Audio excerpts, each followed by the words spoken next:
Hey, everybody, it's Honesty, and this is the Right Honesty podcast.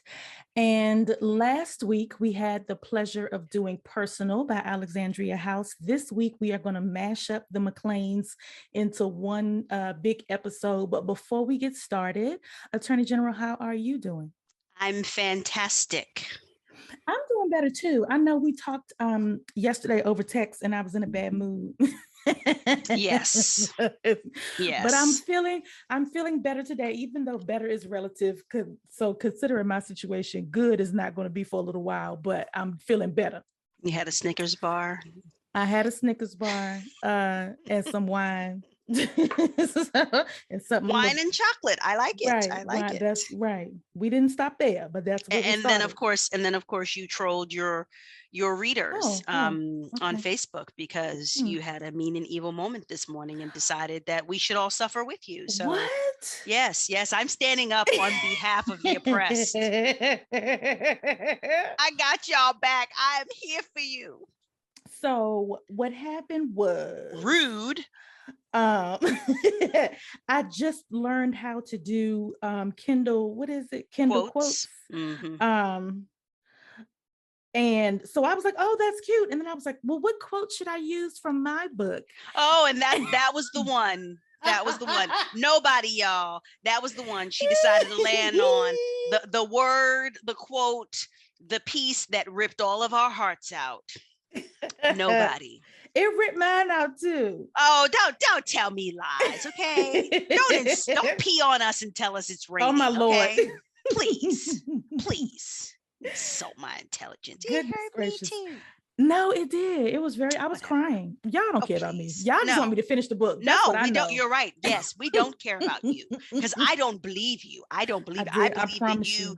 that you engaged in maniacal laughter as you No, typed out there. ma'am. You're like, ah, No, ma'am. You can ask my nobody, husband. No, nobody. I was in here bawling to where he was like, why are you doing this to yourself? And I was like, I don't know. Mhm.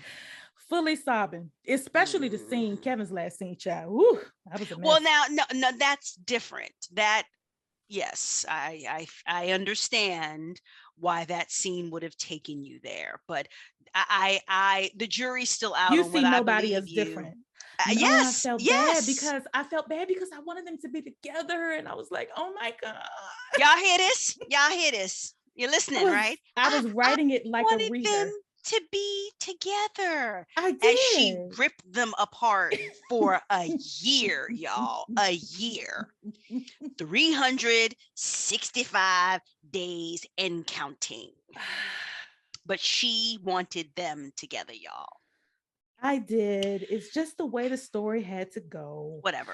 Anyway. Whatever. Okay, let's talk about the McClains. I did some after we finished Personal. First of all, I have to be honest, I read Personal maybe two more times. And then I read the two of the Romeos, and so then I had to scramble and hurry up and do my homework and get back to the rest of the McClains. So as always, let us start with you. Well, first, where do you want to start? You want to do them in order? You want to do them by favorite? Oh, ooh. I don't have a preference. I will start by saying this family is, when we've talked in the past about comfort reads, this family is one of my comfort reads that I have routinely gone back to the audiobooks for all five McClain siblings and have listened to all five books multiple times. And it'll honestly just depend on my mood. Sometimes I'm in a Cat and Tommy mood. Other times I'm in a Big South and Joe mood. Other times I'm in a, Neil and Sage, or just earlier this week, I revisited Nolan and Bridget. Leland and Kim, I was listening to them again today. So they really are, this series is truly one of my comfort reads where I absolutely enjoy revisiting this family, these couples.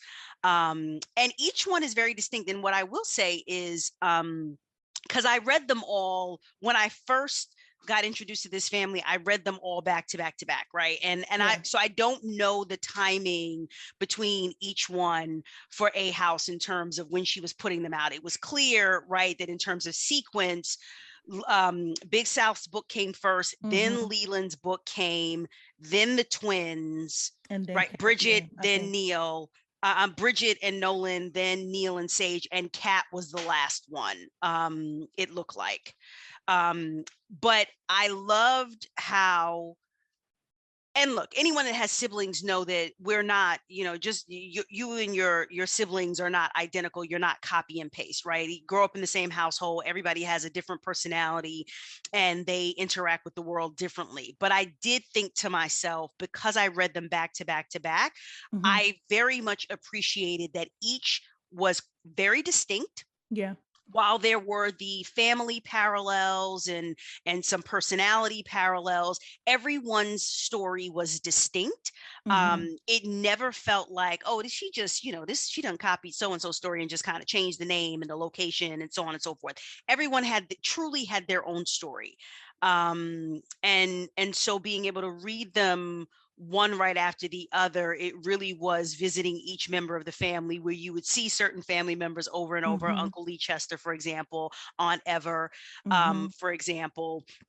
But you were getting each McClain sibling in their own world, even if that world was inhabited by other siblings. And I'm not saying that she's not the only author that does that, but it was something that I think I paid attention to, because I was going through the siblings one right after the other. She wrote them in exactly a year. Okay. So Let Me Love You was February of 2018. Then Let Me Hold You, Leland, was June. Nolan, October. Neil, December. And then Kat, February again. Okay. Okay. The other thing I would say is, and I made mention of this during our discussion of personal, right? How certain characters she could have, because they're side characters, she could have very easily left them one dimensional. And you and I were texting earlier today about Uncle Lee, right? That Uncle Lee gets depth both in terms of, for example, Nolan remembering how he took Neil and Nolan to the planetarium when they were kids, and he helped their mother, he stepped in the gap when their father passed away, helping their mother raise all these children. And then also seeing Uncle Lee, sort of through the eyes of Lovey's, reminiscing about him, and how she fell for him. Because otherwise, Uncle Lee Chester could just be this caricature, right? This very entertaining, super duper country older family member that many of us have some shade of an Uncle Lee Chester in our family. But I appreciated her giving him the depth as a man and not just a point of comedy in every story, right? And the same with Aunt Ever. I was thinking about, Aunt Ever as the matriarch of the family, in the gap for their mother, but getting not just that Aunt Ever stepped in to raise Leland and Kat, but also Aunt Ever had her own little, Young and the Restless situation going on with Uncle Wendell, right? And the fact that he was married, and they had a child, and now they were married, and have their happily ever after Uncle Wendell, I think that's his name, Uncle Wendell's wife finally passes away. And I was like, you know what? She didn't have to give us that. But it just added, we're all more than one thing, and we know that. But I think I appreciate when the truly ancillary characters get more than just the quick brushstroke. As the reminder that just whatever it is they contribute to the main character story. So this is, like you said, this series is a comfort read for me too. And I think my favorite thing about the whole series is, and I think we talked about this last week in personal, there's an element in each story as a reader author that I would not have put in there, and that is like my favorite thing. So when we find out that when we meet Nolan, we know that it seems that his preference is white women, but we don't find out why and how until we get to his book. And I would have never, you know what I'm saying, like come up with, and we can talk about it when we get there, but sort of where he was finding these women and what his story was and all of that. Even Kat's story with Tommy having his unique backstory and, the way that they come together over watching the baby. It just, I love it. I like when authors write and are creative and really give you something that is not run of the mill. Yeah. And as you say that, I'm sorry, go ahead. No, go ahead. I was going to say, as you say that, it made me also think of what sent Neil off the rails, right? With everyone assuming it was Emery breaking his heart. And it was more so his guilt over, gosh, I turned her out and I turned her into something. Yes. Someone that no longer even wanted me. Right. I turned her completely out. Right. Yep. Rather than it just being a broken heart, it more so being about the guilt. Right. And that he had, we're going to talk about undue influence when we get to Nolan and Sage's story, but Neil and Sage's story, but she was dealing with guys who were mistreating her and she was willing to do any and everything just to please them. And he was that guy. Yeah.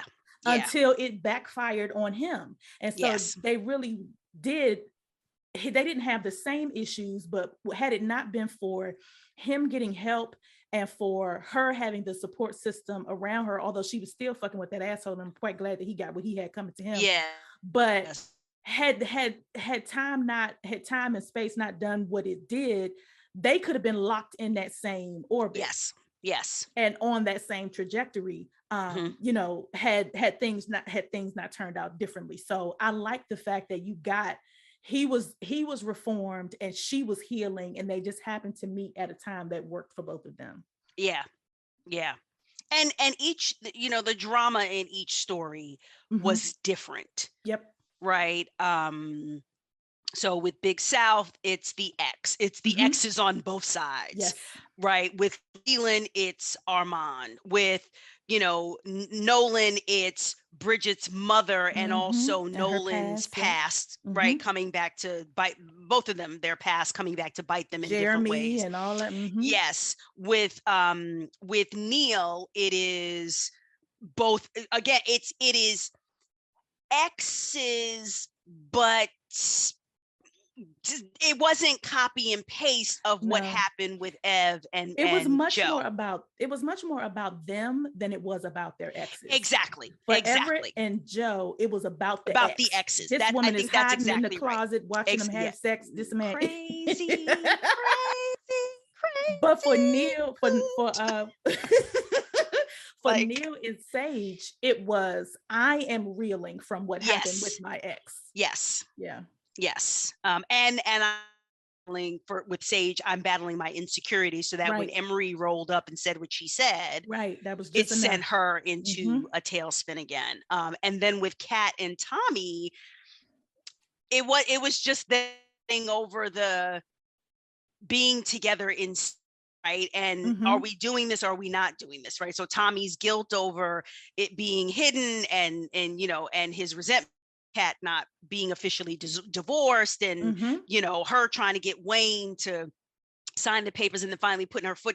So drama was different because you're absolutely right. Even the two that arguably involved exes, they were not identical. The issues were very different, as you just articulated, and I loved it.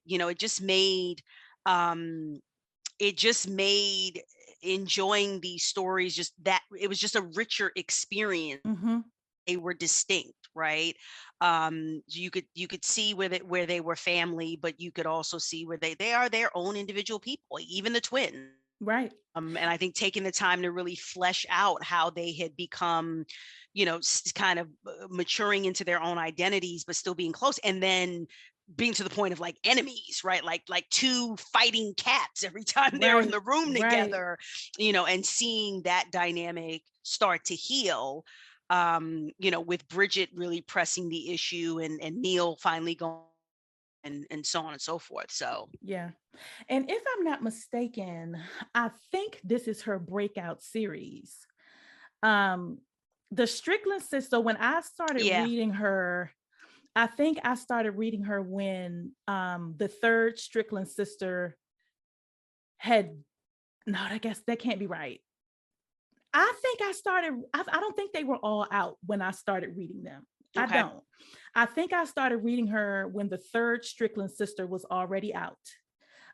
So that would have been like 2017. And um, then they Big South and them came out. Like the McClains came one after the other, and then them boys, and then T Romeo and whatever. But I remember this being like, this set it off. This is when she started doing audiobooks really heavy, and I think she has an Audible original. And I know that at least one of the stories from them boys ended up top 100 on Amazon's chart, period, not just romance chart, but the top 100 books on Amazon. Wow. So I I think, didn't know that. Oh, okay. yeah, I think Leland McClain is what set it off, and Okay. kind of set her apart. Well, yeah, I mean, definitely set her apart and just made her a whole lot more popular. A lot of people jumped on the bandwagon. I'm pleased to say that I was there a little earlier than the rest. Amen. I recognized the talent early on, but but yeah, I think so. And which is so well deserved. I think I was listening to one of our episodes with Ashley Cole, because I was going to try to organize talking to her again, and just seeing how, like, for her, Just a Friend is the one that kind of set it off. And I just love that. I love to see authors who do good work and write quality and are consistent, like really jump off and be able to take care of themselves through their art. I love it. I love it. Yeah, no, it is amazing, right? And A House is another independent author who we know writes full time, and we love to see it. We love to see it, and I certainly look forward to the opportunity of speaking with her at some point and talking to her about that journey, because my view is every time someone shares their journey, that's a testimony that someone else can take from that. So I never get tired of hearing the authors who are blessed and fortunate to be taking care of themselves, off of their passion and their creativity and art, sharing how they got there, because there's the desire, right, and the drive and all of that, and then there's the practical, concrete, I did this, I did that, I did this, right? Yep. And what is funny, and because I've spoken to some folks behind the scenes, is that, and some authors know and some authors don't, right? So some authors can say, like, I did the following, this was the script or the formula. And then there are others that were like, I have no idea. So Ashley Nicole is one of those people who would say, I have no idea. Like, all of a sudden people were just sharing my work. All of a sudden there were like reviews and it just happened, right? But there are other authors who can, like I said, pinpoint the day and the dime. But either way, I think it's just wonderful to see people who want that be able to have that. Yes. And the two examples, A House and Ashley Nicole, and even Love Belvin, right? Well deserved, right? Because one would hope that with the quality of the art that they're giving us, you would hope that it would get to a point where they don't have to be the quote unquote starving artist.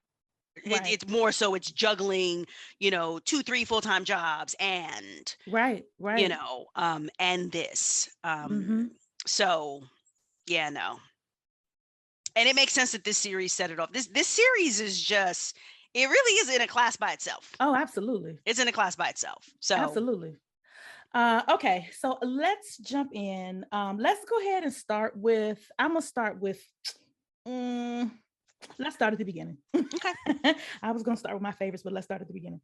So, Let Me Love You is the story of Everett Big South McClain. He is the eldest sibling of 5. And he is like the dad. He's the dad in the Yep. scenario. Yep. Their father was not around, if I'm not mistaken. He was killed. He was killed in a trucking accident. In a trucking accident. And their mother passed away. And so he was the dad. Now they do have, like you were saying earlier, some fantastic family members, from Uncle Leicester to Lunchmeat to Aunt Ever to, Aunt Lou and all these other folks who were on deck to help. But Leland really took emotional and many, many times financial and practical responsibility for his siblings. Everett. Yeah. Now I'm looking at Leland's cover. All the covers, honey. Let me tell you something. But anyway.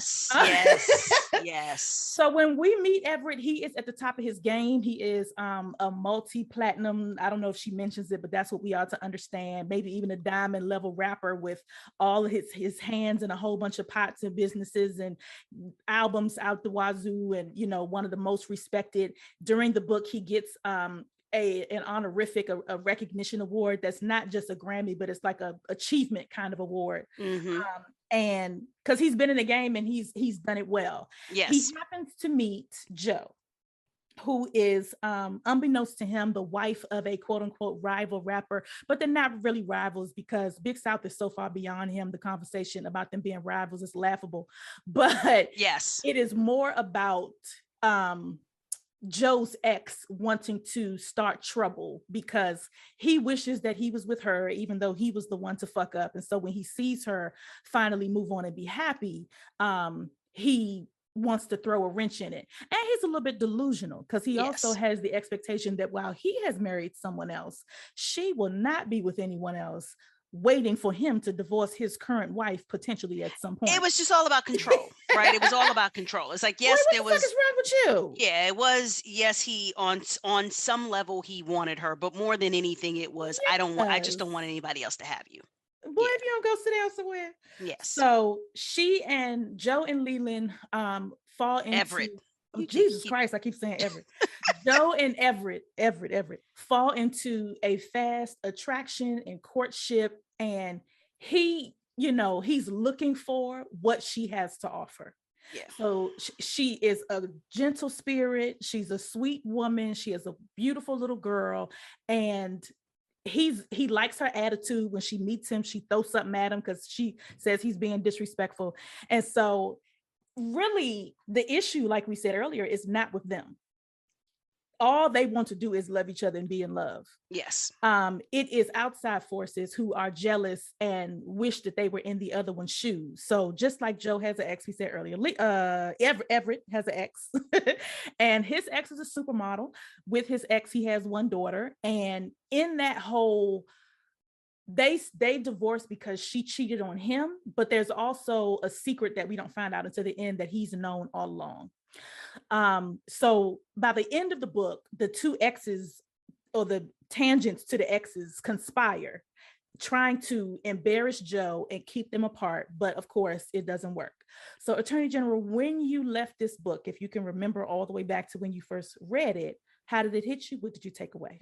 I mean, I was just like, wow, what a ride. What a ride. Because a lot happens in this book, right? On both sides. The drama keeps the ride going, and you're just like, what is wrong with these people? The exes, that is. But also you're seeing this, it kind of goes to, like, on the one hand, you can objectively identify what attracted you to your spouse, right? Or someone that you fell in love with. They're the objective qualities you can identify that, most people listening to that, and they're like, oh yeah, no, that makes sense. And then there's the thing that is often harder to put into words about what drew you to them, right? That was different. And it wasn't so much that it was better than anyone you had ever encountered before. But again, key and lock, right? Which is an analogy I use all the time. There are a number of keys that can be inserted into a lock, but only the key that's made for that lock will turn it and unlock it, right? Right. And so one of the things that I felt came through with this story was that, you know, when you're looking at Everett, who done been around the world, right? I'm not going to burst into Lisa's song again because we did that in another episode, but had his share of drop dead gorgeous, stunning, worldly, wealthy, right? He had his share. And because one of the themes that his ex, as you mentioned, Esther, the supermodel, kept saying, you know, basically taking shots at Joe's appearance, right? And Joe is, you know, certainly the face claims or the visuals that A House put up for Joe. The young woman is stunning. But she does have a unique look about her. Right. And so, and you know, she's short and she hippie and she got, you know, yes. And Esther constantly saying, I don't get it. Like, I don't get it. What do you see in her? I don't understand. I don't understand. I don't understand.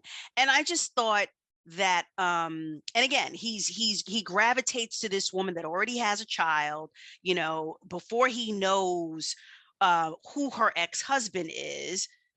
She is just a single mother to him, right? Before he's like, oh, she is the ex-wife of Bugs, this, you know, now well-known hip hop artist, so on and so forth. But it's just the reminder that there is a certain aspect of that love, that falling in love, that, you know, whether you say it's magic, it's kismet, it's whatever word you use to describe it, that I feel like captures this notion of what you can't exactly put into objective descriptors, right? There was just something about that person that called out to something in you, that drew you in and that drew them to you.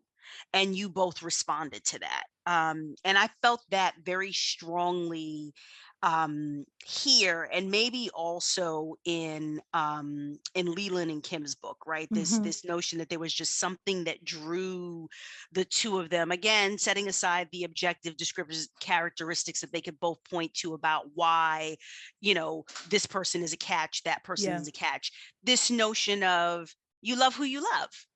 Right. And it's not always that simple, but there does have to be room for that part of the equation, because it's not all the objective, logical, concrete, right? There is that element of, you're my person. You're my person. Yeah. And I think too, like, to your point about Esther just refusing to see why anybody would be attracted to Joe, is also about her own insecurity. Absolutely. Like, you gonna pick her over me? Yeah. When, of course, what are you saying? You know, and her feeling like she knew him and had some claim to him, but at the same time, I think she knew she didn't have but so much claim to him, because he was cutting her down left and right every time he got the opportunity to. He did. But I think just like with Bugs, seeing him move on not with Naomi Campbell or Tyra Banks, but someone that she had never heard of, that doesn't look like her and doesn't have the, you know, public presence or notoriety that she does, was definitely a hit to her ego, and it drove her a little bit crazy. it tapped into the crazy that was already within. It was like a geyser. It was already bubbling under the surface, and the geyser exploded. Like, what the hell? And it was also clear that she saw his not remarrying. I mean, she had placed a great deal of stock in the words that had come out of his mouth in the moment of anger about never getting married again. But she had also clearly placed a lot of stock in the fact that he had not remarried, right? So it was like every year that he seemingly remained unattached, it's like she took that to mean he was still so distraught and devastated over what happened between them, i.e., he was not over her. And that's why he still had not attached himself to someone else. So it was like, not only was that theory completely blown out of the water, but their romance is a whirlwind.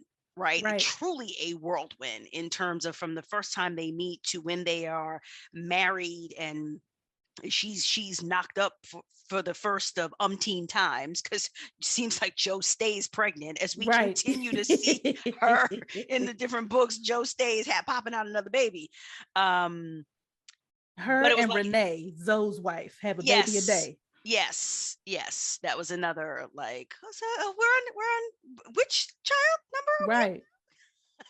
Exactly. but it was just, I loved it. I really loved, I mean, I loved all the stories, but this first introduction, and it was so credible, right, that he would be this larger than life figure, and yet we're getting the man behind all of that, who Mm-hmm. truly was still a boy from Texas, Right. right, and very family oriented, and seeing, I am the second to youngest, so I don't know anything about the oldest, Mm-hmm. in terms of having the weight or the responsibility, but my husband is the oldest, right, Okay. and how that shapes you, and certainly carried a certain level of, I have to be the dad of the house because mom is working, because dad Mm-hmm. is no longer in the picture, right, and how his dynamic with my brothers-in-law was both brother and parent figure, um,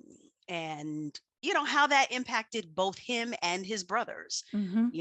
and you could see that also coming through, mostly with, I felt, Leland, right, because as I think it's Nolan who reflects that they were teenagers Right. when Ev blows, right, and then it sounds like, if the math was right, that the twins might have been late teens, maybe 2021, when their mother passed away. Because Leland is 10 when their mother Mm-hmm. passes away, and he's the youngest, right? Yeah. So we know that Everett is already famous, has been famous for a while because he had bought their mother the house and whatnot, which means the twins were of a certain age as well, right? And it was Leland and Kat that were still minors that Aunt Ever raised. And look, the death of a parent affects you no Yeah. matter what age you are, but certainly there is a difference between losing your parent at 10 Mm-hmm. versus losing your parent at 21, or 24, Mm-hmm. for example, whatever age ever it was. So you saw I feel like it was more of a big brother dynamic, although he did kind of lapse into dad behavior with the twins, but certainly in his relationship with Kat and with Leland, it was daddy brother, right? Yeah. Even more Yeah. so, I Yeah. thought, than with Nolan. And like, I felt like he and Nolan were probably the most equal, right? Because Yeah. obviously Neil, because of what he had been going through, Neil and Everett could not be on the same level because Neil was messed up. Whereas Nolan, when we meet Nolan is successful, he's stable, he's independent, Right. right? He's got his stuff together. He just has this habit with as Big South would say, the Slovakian motherfuckers. Like, every time, child, every time he was like, them Croatian motherfuckers, them Bulgarian motherfuckers, every time she had him throw a motherfucker in there after some European country, I cackled out loud because it sounded hilarious. And Jacoby did it justice every time. Big South is like, you got to stay away from them Slovakian motherfuckers. It just tickled me. So, yeah. Yeah. I will say two things about this book that I absolutely loved was how much he loves her. Yes. And that's a through line through all the stories. But the Yes. time that he buys her the dress and he gets all of them so nobody else can wear it, or he gets her Yes. the car, or he wants her to come to meet him on tour, and the panty gag of course was hilarious, but it was just like, for them, or for him to her, it's the definition of love your dirty draws. Yes. Like, Yes. there Yes. is nothing that she could ever do that would make Yes. him not want to be with her and love on her. So that was it was just oozing off of every page. There was no Yes. place that you could go where you wouldn't see that. And I think a practical way that that came through that had nothing to do with him buying her anything or anything like that was, you know, when he meets her, she's working for Park, and she's been a massage therapist, I think, or, you know, she's She done done had 50, 11 different jewelry. types of jobs. Like she Right, exactly. But it's not until, you know, he happens to hear her sing and he pulls out of her, like, come on and do this with me. Like, you have a voice, we need to put it out. And so all this time while she's looking for her purpose, right? Because she doesn't have to work. Right. But she Right. wants to do something. And so she's looking for her purpose. She's looking for something, you know, that she can do with her time beyond just sitting at home with Nat.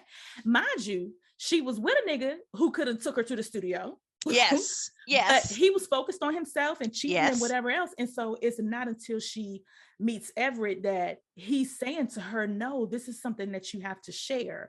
Yeah. And she comes out of her shyness about it, and eventually puts out her own album and everything, that Neil ends up writing some of, or at least some of the music on.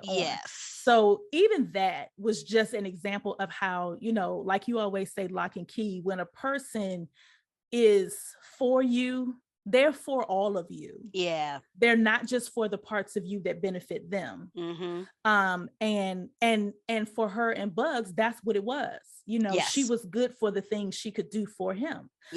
Keeping their family afloat and keeping the bills paid and working extra jobs while he pursued his vision, but that had nothing to do with her. Right. And the moment that anything was about to pop off, he was gone. Yes. Anything else you want to say about this story before we move on to Sir Leland?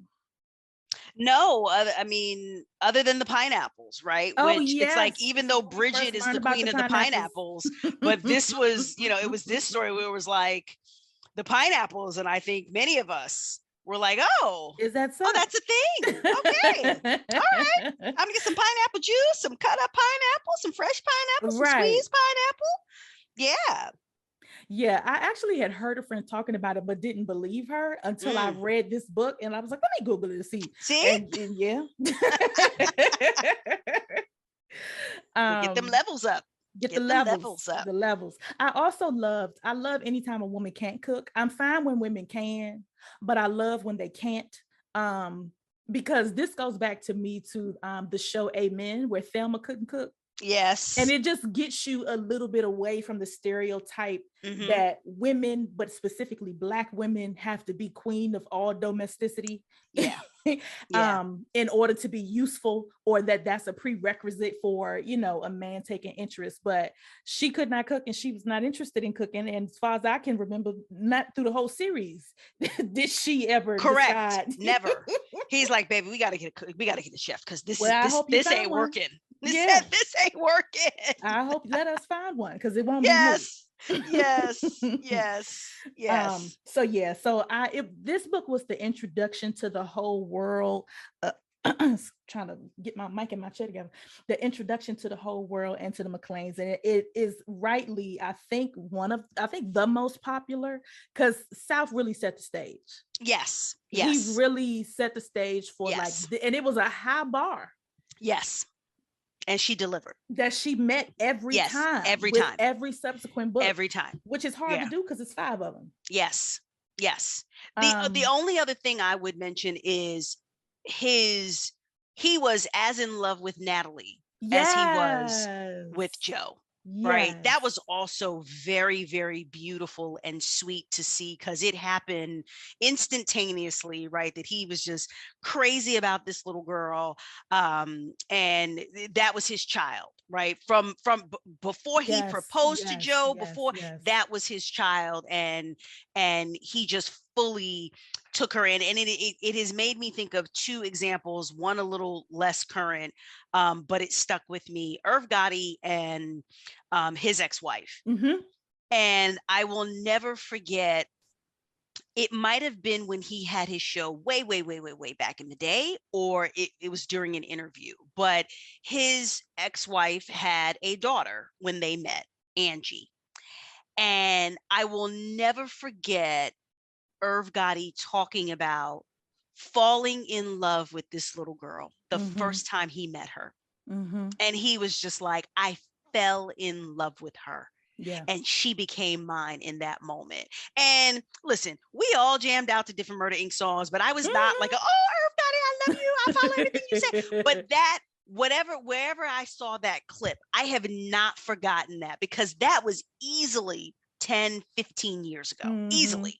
And Angie is grown at this point, well into her 20s at this point. But I thought it was so sweet, because it was such a beautiful moment of daddy vulnerability that he was displaying. And it was almost, because he and his ex-wife had 2 sons together, but it was almost kind of clear that like Angie was his favorite, right? So that's the more remote example. And then the more current example, and that's because it's been on the lips of the social media verse. Everybody talking about them, child. Know who right? You Russell, Future, and Sierra, and also the way that Russell Wilson embraced little Future, right? That is his child, and you could tell that he genuinely fell in love with little Future from the very beginning, right? Yeah. You didn't have to hear him say, oh, I love him as my own, even though he has said that in interviews and describing their bond and so on and so forth. But like, it was clear in the body language from the very beginning that he fell as in love with little Future as he did with Sierra. And that's just a beautiful thing to see.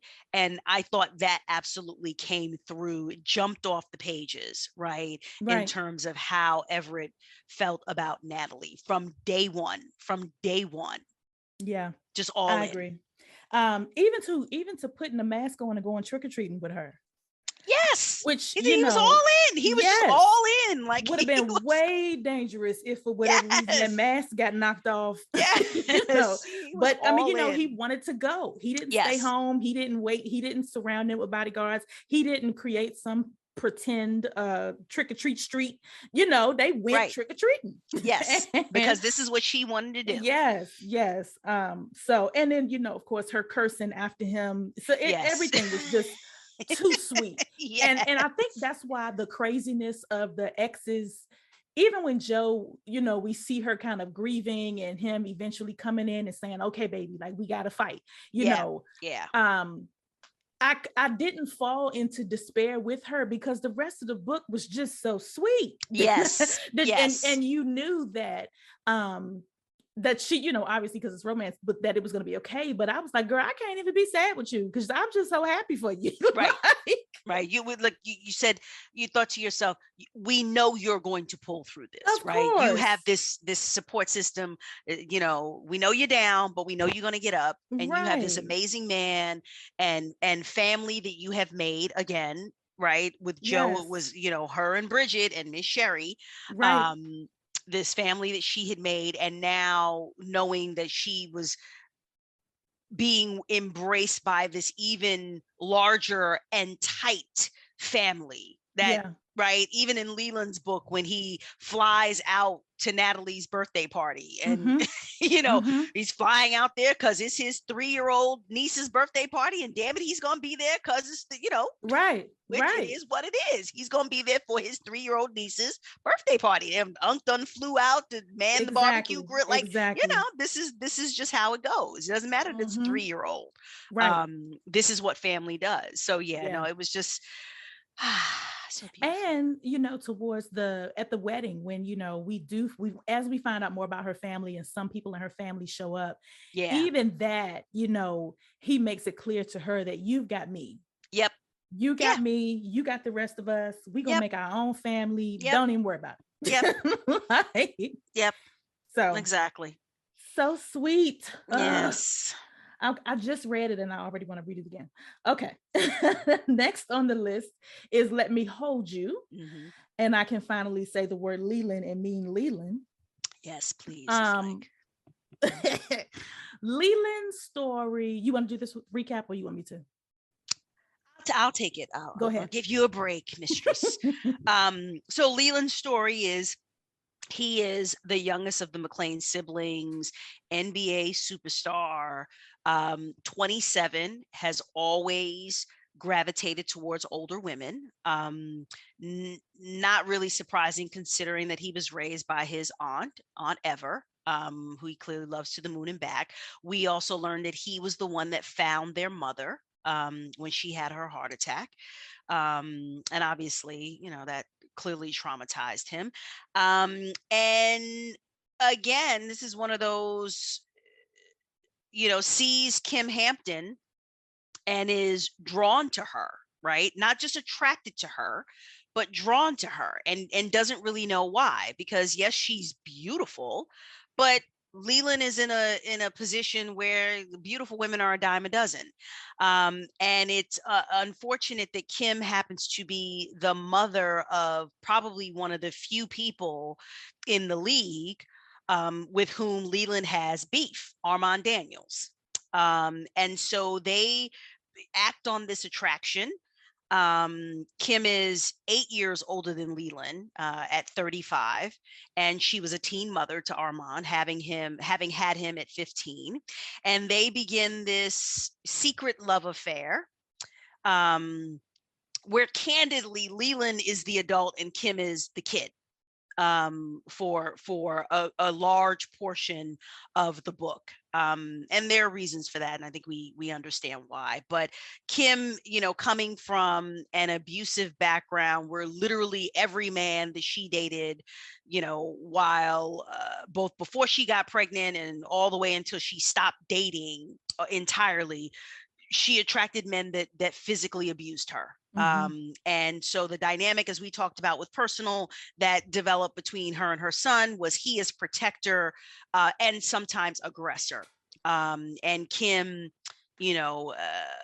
as the victim, and then eventually just stops dating altogether just to not create a situation where she picks the wrong man again and just focuses in on her son.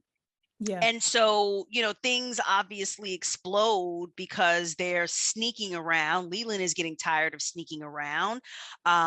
They are seen by, Armand's friend. Spots get blown. It becomes this whole thing. And, as I think we had said this last when we talked about Personal, that after reading Personal, you go back to Let Me Hold You, and my perspective is a lot more sympathetic towards Armand than clearly it was when I just read Let Me Hold You, and understandably so, right? Because Let Me Hold You was coming from Kim and Leland's perspective. Yep. And so the fact that Armand was 20 when all of this explodes, it's like I knew he was 20, and 20 is legally adult, but 20 is right in terms of life experience. 20 ain't adult. Right.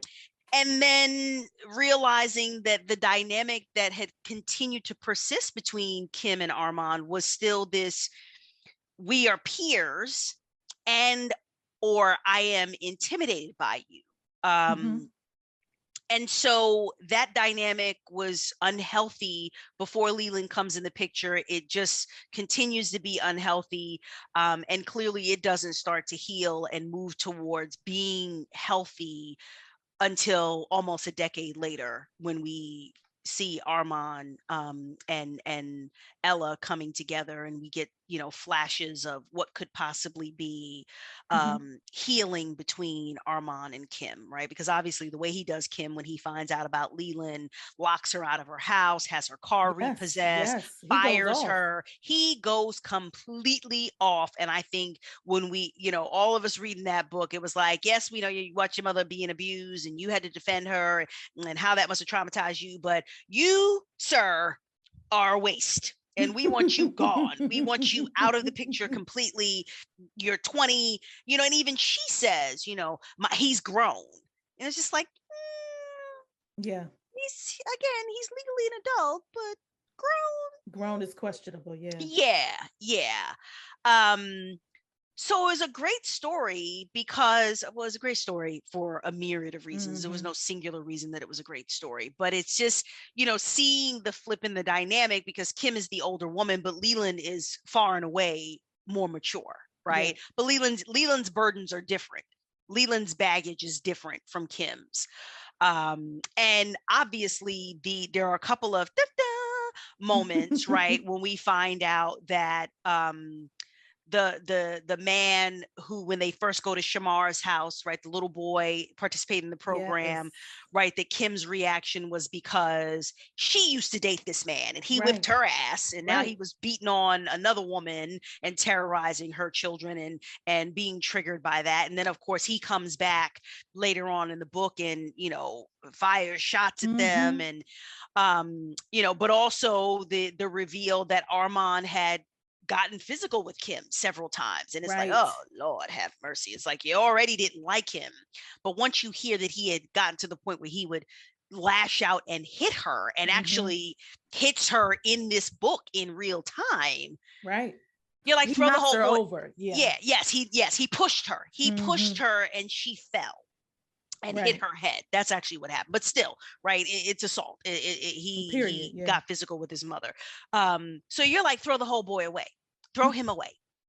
And as we talked about last week, seeing things and the journey from his perspective certainly reminded me of the importance of grace, right? Yeah. And the importance of the both sides to every story, and recognizing that how would any of us feel, right, growing up watching our mother, and it's man after man after man after man, right? It's like every time we turn around it's a new man, but it's the same video, he's whipping her ass, right, you know, and him finally getting to the age where he can defend her. But it's like, well, damn, how many times are you going to basically date the same man? You know, different name and different look, but same behavior. Like, we keep ending up in this place. And I was just listening earlier today where he's like, well, I don't trust your judgment. And I was like, you know what? That's a point well taken, son. Because, sadly, you know, because every single man, every man, you know, I wouldn't trust her judgment either. Yeah. And she didn't sound, now granted, I was listening to Adenrele Ojo perform it, and she does a masterful job in all of the books. But like, Kim never presented herself as healed or confident to her own child.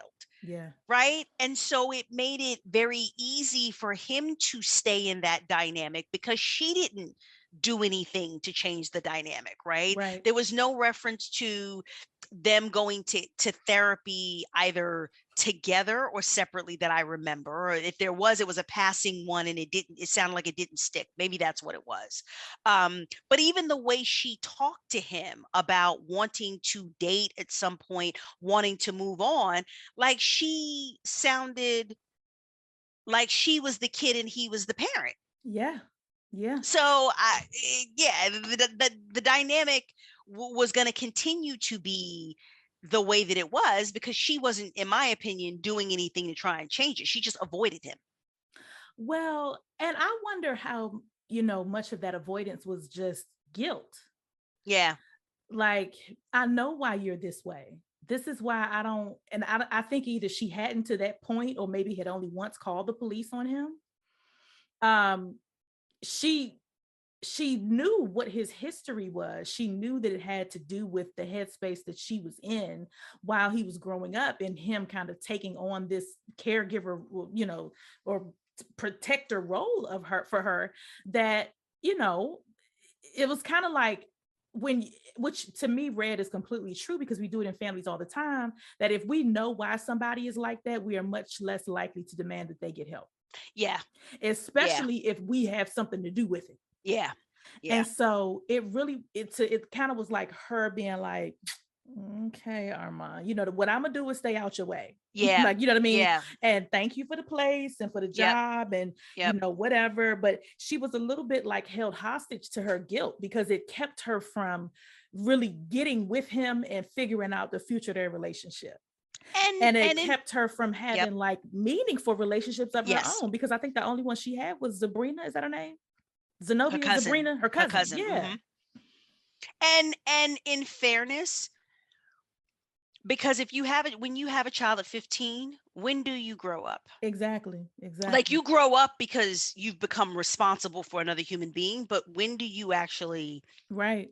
where's the time of your Emotionally actually, mature. yes, Yeah. of you growing up emotionally, Yep. right? And so that's why it made sense that in her dynamic with Leland, and he's just like, this is ridiculous. Like, Right. I Because he need you doesn't to know what woman it up, is. right? He Right. doesn't know what it is, but also Mhm. when she would just stop responding to his texts, Right. right? Just basically disappear and not respond to him, as opposed to just saying, you know, this is what's on my mind. Right. Um, and And honestly, in the same way that I feel about Ezra and Lex in the early days, I feel about her, because her and Armand, not only because he was the one with the power.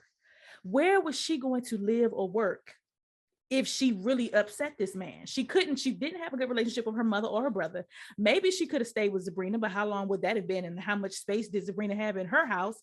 So at the same time that she was like held hostage by guilt, she was also 100% dependent on him. well, Okay. Okay. yes, and not entirely, Okay. because Kim, what we know is that Kim has her degree, right? But how long is it going to take I her? understand that.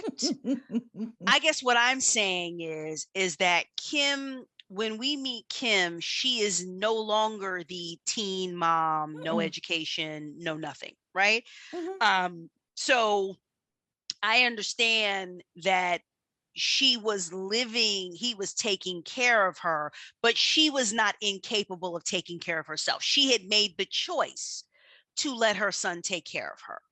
Well, she But I also believe she could couldn't. have taken care of herself Of if she course wanted she to. could, but not at the level that he was.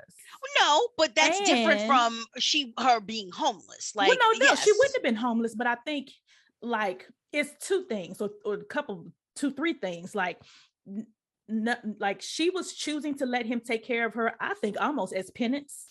I'll be where you want me to be. I'll be where you always know I am. I'll drive the car you, because it was constantly about her being safe and Yes. constantly about Yes. him being in control. So there was Yeah. a little bit of like acquiescence to like, okay, Armand, like, yeah, I'll stay here, or yeah, I'll drive this, and yeah, I'll send you my location on my phone, whatever. But I think that there was also like once she allowed that to happen, she further put herself at his mercy. Yes, And so absolutely. she could have gotten another job and, figured out how to make $75,000 a year or something running the community center. But, and that's why I don't mean taking care of herself the same way in terms of like being able to pay the same kind of bills or drive the same kind of car, but it would have damaged, I think to her, it would have further damaged her relationship with him. Why you don't want to Agreed. be where I put, my money not good enough. You know what I mean? Agreed. And I think maybe I may have misunderstood what you were saying, because I thought you were saying, she had made herself totally dependent on him, and which is true, and she would not have been able to the point where, how was she going to take care of herself without him, without his No, she assistance? could, just like Lex Yes. could have. It would have changed the rules of the game.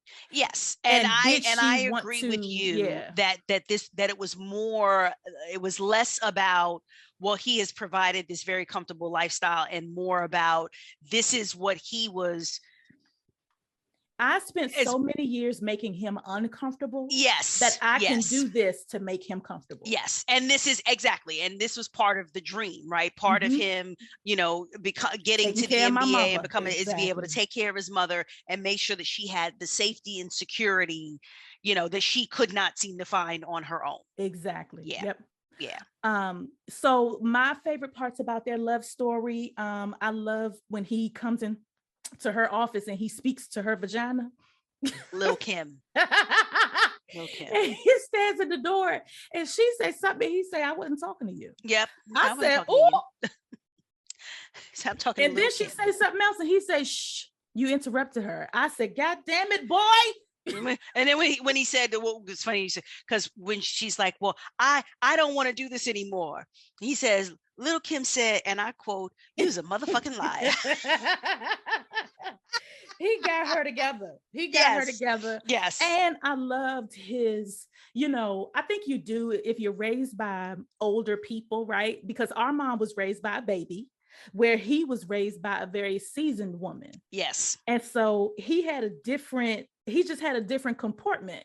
He understood women, he understood life and relationships. He has seen, because he is the youngest, he has seen everybody else go through what they was going to go through, all the way down to Lee Chester having an outside child. Yes. And so the rules of life and the rules of engagement as it relates to marriage and love and relationships were not a surprise to him whatsoever. Mm-hmm. He even knew about when relationships went wrong, as evidenced by South and Kat and, So I loved how he was the one bringing the emotional maturity to the situation, even though she tried to act like her age was the barrier. It was really her emotional immaturity, and not in a bad way, but just because she had not, when you experience a grown person in a relationship for the first time, it really make you realize whether you are or are not on their level. And it doesn't even have to be a romantic relationship. Mm-hmm. You can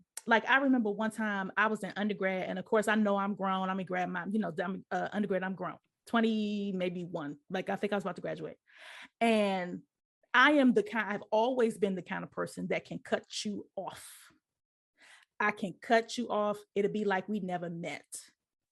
And so something happened, and I had made a friend, and we had been friends for like 2 years or something like that in undergrad. And it was a guy, but we weren't romantic. And he did something that I didn't like, and I cut him off. I stopped responding to him. I stopped going to see him. I took his name off the list. He couldn't come see me. And so he came into my dorm with somebody else on the hall. He just kind of, pushed in like they do sometimes. And he came to my door, and like straight out of a romance novel, honestly, even though we weren't romantically involved, he was like, "Are you done?" And I was like, "Excuse me?" And he was like, "Whatever this is that you're doing, like, are you done?" He was like, "You don't get to do that. You don't get to walk away from me without us having a conversation. I don't even know what's bothering you to fix it." And I just stood there looking stupid. Got you together. Because everybody else played the game with me.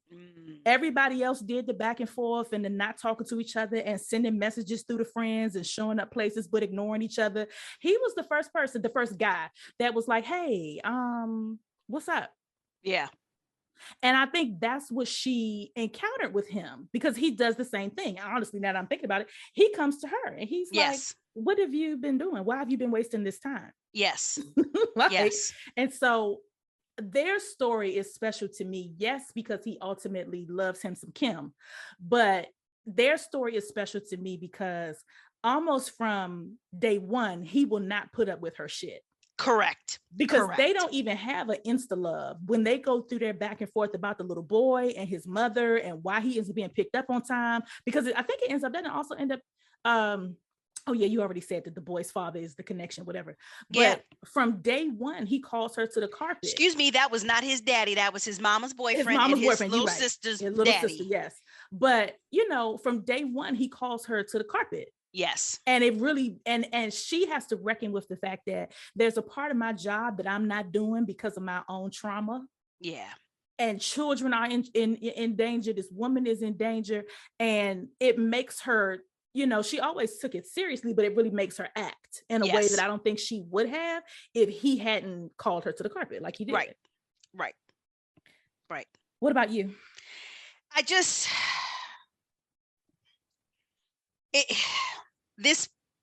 It's like for the of the romance that's developing, right? This undercurrent, and then once you realize why, and I remember seeing some people say, they suspected that's what was going on. I was completely caught off guard by the Armand angle. It never occurred to me. It didn't occur to me either. That's what was going on, right? That he had also gotten physical with his mother. But that's a dark right? There's this Absolutely. dark thing lurking under the surface of this very sweet, sexy love story that is developing before our eyes. And you know, probably my favorite scene, just because it is hilarious to me, is the confrontation in Kim's condo, right? Because Leland he come in the door. he Get comes the in the pussy ready for door. me. Yes, and he's saying, me and Tyrone are getting ready to, to leapfrog this pussy or whatever he said. And Armand is like, what? You about to run a train on my mama? Like, Who the hell is Tyrone? It was just like, oh boy, wow, right? Yeah, lost in translation. That message was not for you. Exactly. Thought you were alone, gone horribly wrong. And he's like, I wasn't talking. I was just talking. That's how we talk to each other. He's trying to explain it. But, at this point, Armand is like completely off the rails. Yes. That just further fueled things. Mm-hmm. And what was cute, because in re-listening for the umpteenth thousandth time today, I'm to the point where they've decided to be in a relationship, but they're keeping it quiet. But Leland had said something along the lines of, and I don't remember if it's in a conversation with South or if he's just reflecting to himself. He didn't want any kids, right? Initially, he wasn't looking for a relationship. Right. Then it was like, well, I want to be in a relationship with him, but I don't want any kids. Right. And, fast forward, right, in this book and later, right, because in this book, you see him asking her to have his baby, and she gets pregnant with little Leland. But then, fast forward, they got 4 kids now. Yes. Right. So it's just, how you may not want something until you realize what might be possible. And then suddenly it's all you want. Right. And you desperately want it. And he was decisive. Like, again, I think to your point about Leland understanding women, and he was all man. 27, he was all man. He was definitely an old soul. And once he decided he wanted her, there was no playing around. There was no miscommunication. He wanted her. And then when he said, well, let's get married, let's have a baby. And he asked, right, and was like, let's do this. And obviously when she finally agrees, then they go ahead and they go forward. But again, it was Kim, I can remember my frustration with Kim the first time I read this book, and I was just like, lady, please, like, how many wrong turns you gonna make, sis? Like, good grief, because we all knew that the longer she held off coming clean with Armand, the worse it was going to be, right? And we knew that it was going to come out in the worst way possible. And when she runs into his best friend, and it's just like, oh God. And and Leland keeps saying, I'm not a child, right? I'm tired of sneaking around like with little kids. Like, he's in a completely different city. And here we are behaving as if, that's your husband and we're having an extramarital affair. And so it just, again, going back to people moving on, but not, and people growing up, but not necessarily maturing, people moving past situations, but not necessarily getting the healing and the help that they need. Right. And how that can just backfire. Right. Because it was almost like she felt like, well, they're in a different city, and as long as I can just keep this a secret, it'll be fine. And it was like, well, it's not gonna be fine. It's not gonna be fine. And I don't even know why she thought that, like, girl, but I think she wanted the goodness of it, and she wanted to just not get in trouble for as long as she couldn't get in trouble. So it's almost like when you do something and you're gonna get in trouble when you get home, and you walk as slowly as you can. You know what I mean? You go over everybody's house, you ride past, you stop, you stop at the store, you do everything you can to prolong setting foot in that house. And I think that's what she was trying to do. Yes. But he was demanding of her, like, nah, I want you out loud all the time in front of everybody. Fuck him. But he doesn't know that it's him. Well, no, he doesn't know why it's him. Right. Right. He doesn't know the full backstory. Right. Yeah. He thinks it's just because he's an asshole, or just right. because he'll be upset, and doesn't understand why she's prioritizing her son's feelings over him, until it becomes clear that it's about her safety. Because like you said, not only does he push her down, but he also like puts her out the house and takes her car. Yes. And so he really is willing to, at the, out of his rage and his, frustration and all of those things, willing to leave her destitute. He had the man fire her. He watched the video and he terminated her off the job and everything. Yes. So she was right to be afraid of him. And I'm just glad as a reader, like if she had not encountered Leland McClain, like what was she gonna do? Sleep with Elric for the rest of her life. Ew, no, thank you. Although side note, right? I thought to myself, I mean, look, if you ascribe to the view that what was meant to be, then it wouldn't have mattered. But I did have a thought today where I thought to myself, what would have happened? Because remember, Elric is the one that ends things with her. Right. Because he's going back to his wife. Mm-hmm. And then changed his mind. And it was like, sorry, no, keep going. No, go where you was at. Keep on going. But you just wonder, would she have been open to and or acted on what she felt had she still been actively sleeping with Elric, right? Again, I think, look, what we're given is this attraction that neither one of them can deny, and she certainly tries to fight it. But query if she and Elric were still actively dealing with each other, would she have even been open to that? I think it would have gone the way that it went. But look, she was open and feeling a certain level of rejection again. Right. Because he was the one that ended things. And it was just like, oh, okay. Like, and yes, later on realizes it was the best thing for her. But at the time when it happens, she wasn't that thrilled about it. Exactly. So, yeah. Let's see. I'm trying to think, is there anything else in this story that I'm desperate toxic parenting, right? The cycle of toxic parenting with her mother, who again, does a complete 180 and now obviously in Armand, love. right? Now she's in love with Leland and so on and so forth. But and Kim saying that, her brother he couldn't get past his disappointment in her, right? Because almost like the brother got away. The brother got away and made a success of himself. And she said, while my brother was focused on the books, I was in somebody's basement getting pregnant at 15. Right. And just, again, two people coming out of the same household and just reacting differently. And both make sense, right?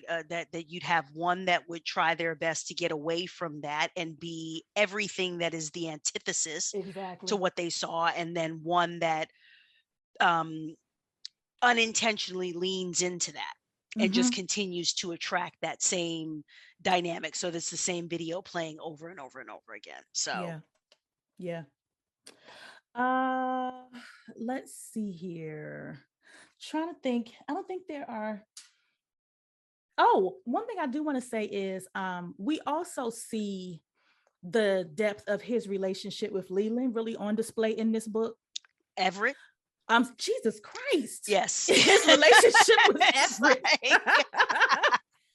Because he goes to him for advice, but you also see them kind of going back and forth and roasting each other. And I really enjoy, and also to see that by this point, Jo is fully in the family, and all of those insecurities that we see her with in her book, that's all gone, and they're deeply in love. So it was good to come back to the whole family, because of course we get more of Unc and all that stuff, but it was also good to see like how much of a father Everett really is to Leland. Yeah. And even Leland and Neil, we get a glimpse of Leland and Neil's relationship, right? That Leland says he had been trying to reach Neil for over a month. Neil wasn't responding. He was getting worried that something had happened. And then when he sees him at Nat's birthday party, he's like, where you been? Like, you know, and again, Leland is the baby brother, right? But still not giving up. Whereas Nolan had like thrown up his hands and was just exasperated and disgusted and couldn't be bothered. Right. And so I thought that was a nice touch, because we know that Leland has a special relationship with Kat, which makes sense. They're closer in age, right? And he's incredibly protective of her, and she's very protective of him. But I liked seeing not just his relationship with Everett, but then also this little glimpse of a close relationship, a protectiveness towards Neil, right? Who is, you know, umpteen years older than him as well, which I thought was very sweet. So yeah, it was again, these little touches, right? That like, you know, if she didn't give us that, it would not have in any way, shape, or form taken away from the book, right? So it's all these things that just added to the enjoyment that I candidly think it was easy to take for granted in just the reading of it for enjoyment. It was stuff like that that I paid closer attention to because I knew we were going to be talking about these folks.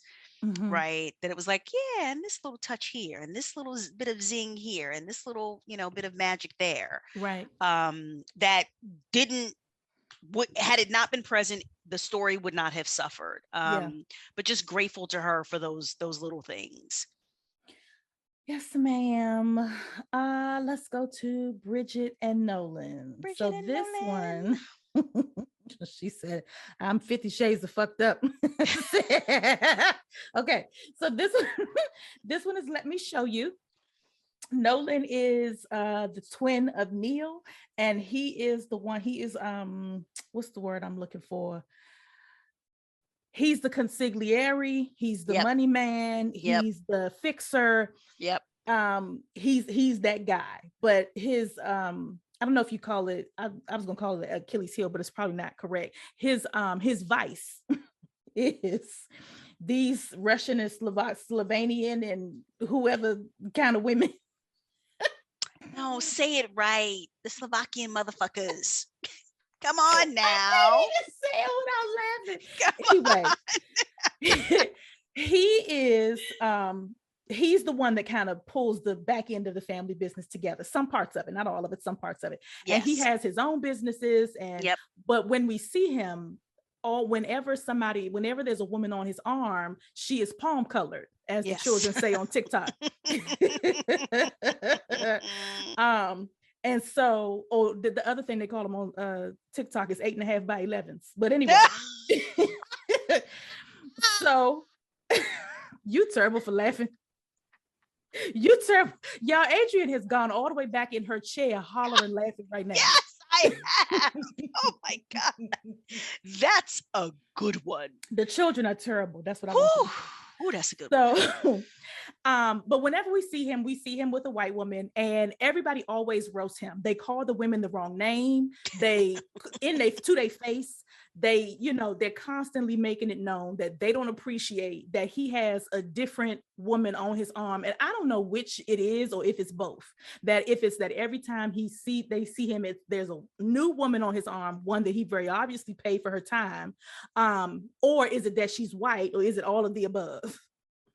I thought more than anything, because I was under the impression that only Ev actually knew what the situation was. You're right. And so everyone else was simply having the visceral reaction to him showing up with not just a white woman, right? But arguably like the whitest of white women, right? Like straight from Caucasus Mountains, right? Like not even Americanized white women, kind of like blonde hair, crystal blue eyes, palest of pale ivory white skin. And just being like, okay. So that's not even, I mean, it's like, because they grow up in Texas, right? So it's not like white people are foreign to them. Right. But it's like, he wasn't bringing home that kind of woman. Right. Jenny from Dallas, right? He was bringing home Svetlanas, literally. There's like two different ones that are named Svetlana. Right.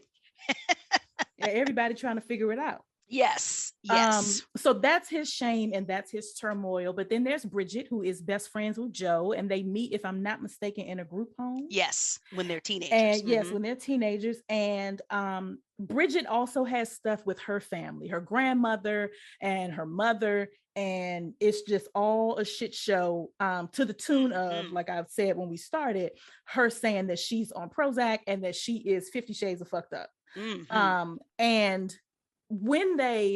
what brings them together, we found out that he's always, or for a long time, has had a crush on her. And when she sees him with Tommy, because Bridget dates Tommy before Kat does, that he thinks that he's lost his opportunity. But he still keeps an eye out for her, because eventually they end up at a club, and some friends of his, or I know someone that he's in business with, I think. It's the director of the movie. Yes. And a friend. He's a friend, and he's also the director of the movie. Tries to take advantage of her. And he springs into action to protect Bridget from a whole ass predator.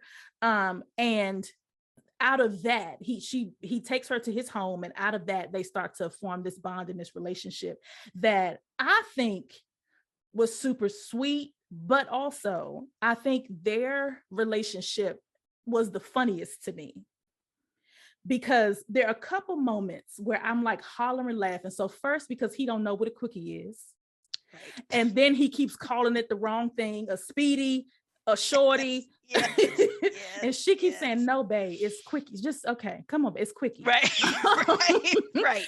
And then there's another scene where they have sex for the first time, and he calls South, and South says, nigga, are you crying? Oh my goodness. That scene, I was listening to it. I had to drive into the city twice this week, and that scene had me howling on the way into the city, because he's like, you know how you hear the birds, and they're just like tweet, tweet, tweet, tweet. And at first, Ev is like, oh God damn it, I can't deal with this. Neil is already jacked up. But I can't take you going off the rails too. Are you on that shit like your brother? Yes. He's like, please, I'm barely holding it together. Like, please. He's like, no, that's not what it is. And he's like, you done got some good pussy. That was a great, just such a great scene, the conversation. Yeah, to be able to have that kind of dynamic with your brother. You have that conversation where after he clowned him, then there was the serious, right? Yes. He was like, so, well, the last time you felt that, we said, I married her and she's about to have my baby. Like, that's what you do. You hold on to that, right? Yeah. You be there and you support. So he didn't, Everett didn't just tease him, right? But seriously said, no, that's precious, that's real, that's special, and you hold on to it, and here's how you hold on to it. Right. Yeah. The other scene that I thought was really funny, and there are and like I said, I think this one is the funniest to me, where he comes home, and I think he hears like the radio playing. I think it's Smokey Robinson or something. He hears the radio playing. He sits down, and she tells him, the food is going to be ready in a minute. And she comes out with these plates of steak, and she don't have nothing on but some rhinestones around her nipples. Yes. And a G-string. And he's trying to have a conversation with her. Like, he's trying his hardest to talk to her. And, he finally just gives up. And she's like, baby, you don't want to eat? You're not hungry? I'm so tired. I had to go all the way and pick this food up and put it on these plates. And right. It was just the cutest thing to me that, once they got together and decided they were going to be together, and it was so clear that he was so enamored of her that, again, just like Joe and Everett, but in a different way, there was nothing that she could do that would turn him off of her. Yeah. And what I thought was particularly sweet about Nolan and Bridget was, by all accounts and from outward appearances, Nolan had it all. Right? Nolan was cool, calm, and collected. Yep. Intelligent, sophisticated, right? The envy of others for different reasons than Everett, right? Who had the fame and the, all of that. Right. But Nolan was someone who had it all together. And I think going back to something that you said at the top, where you said the reason why he kept choosing the white women, right? And when we find out what the reason is, because A-House could have just listen, that's what he was into for the moment. Right, right, right. But he was also attracted to Bridget. They were not mutually exclusive. Mm-hmm. And once he got a shot at Bridget, that's what he went for, right? Right. So for it to be something deeper, something that had legs, right? Mm-hmm. Something that when you read it, you were like, you know what? Okay, yeah, I can see that. Right. Because you're a teenager and you're already insecure about your own looks, and you got this identical twin, and you're trying to find your way, and everybody that's in your face, it's all about your big brother, right? Exactly. And at least with these women, you knew exactly what it was, Mm-hmm. but becoming so used to that he was now out of practice with trying, right? And that with Bridget, this suave, sophisticated, wealthy, worldly, successful man, hi. She's like, hi, Nolan, how are you?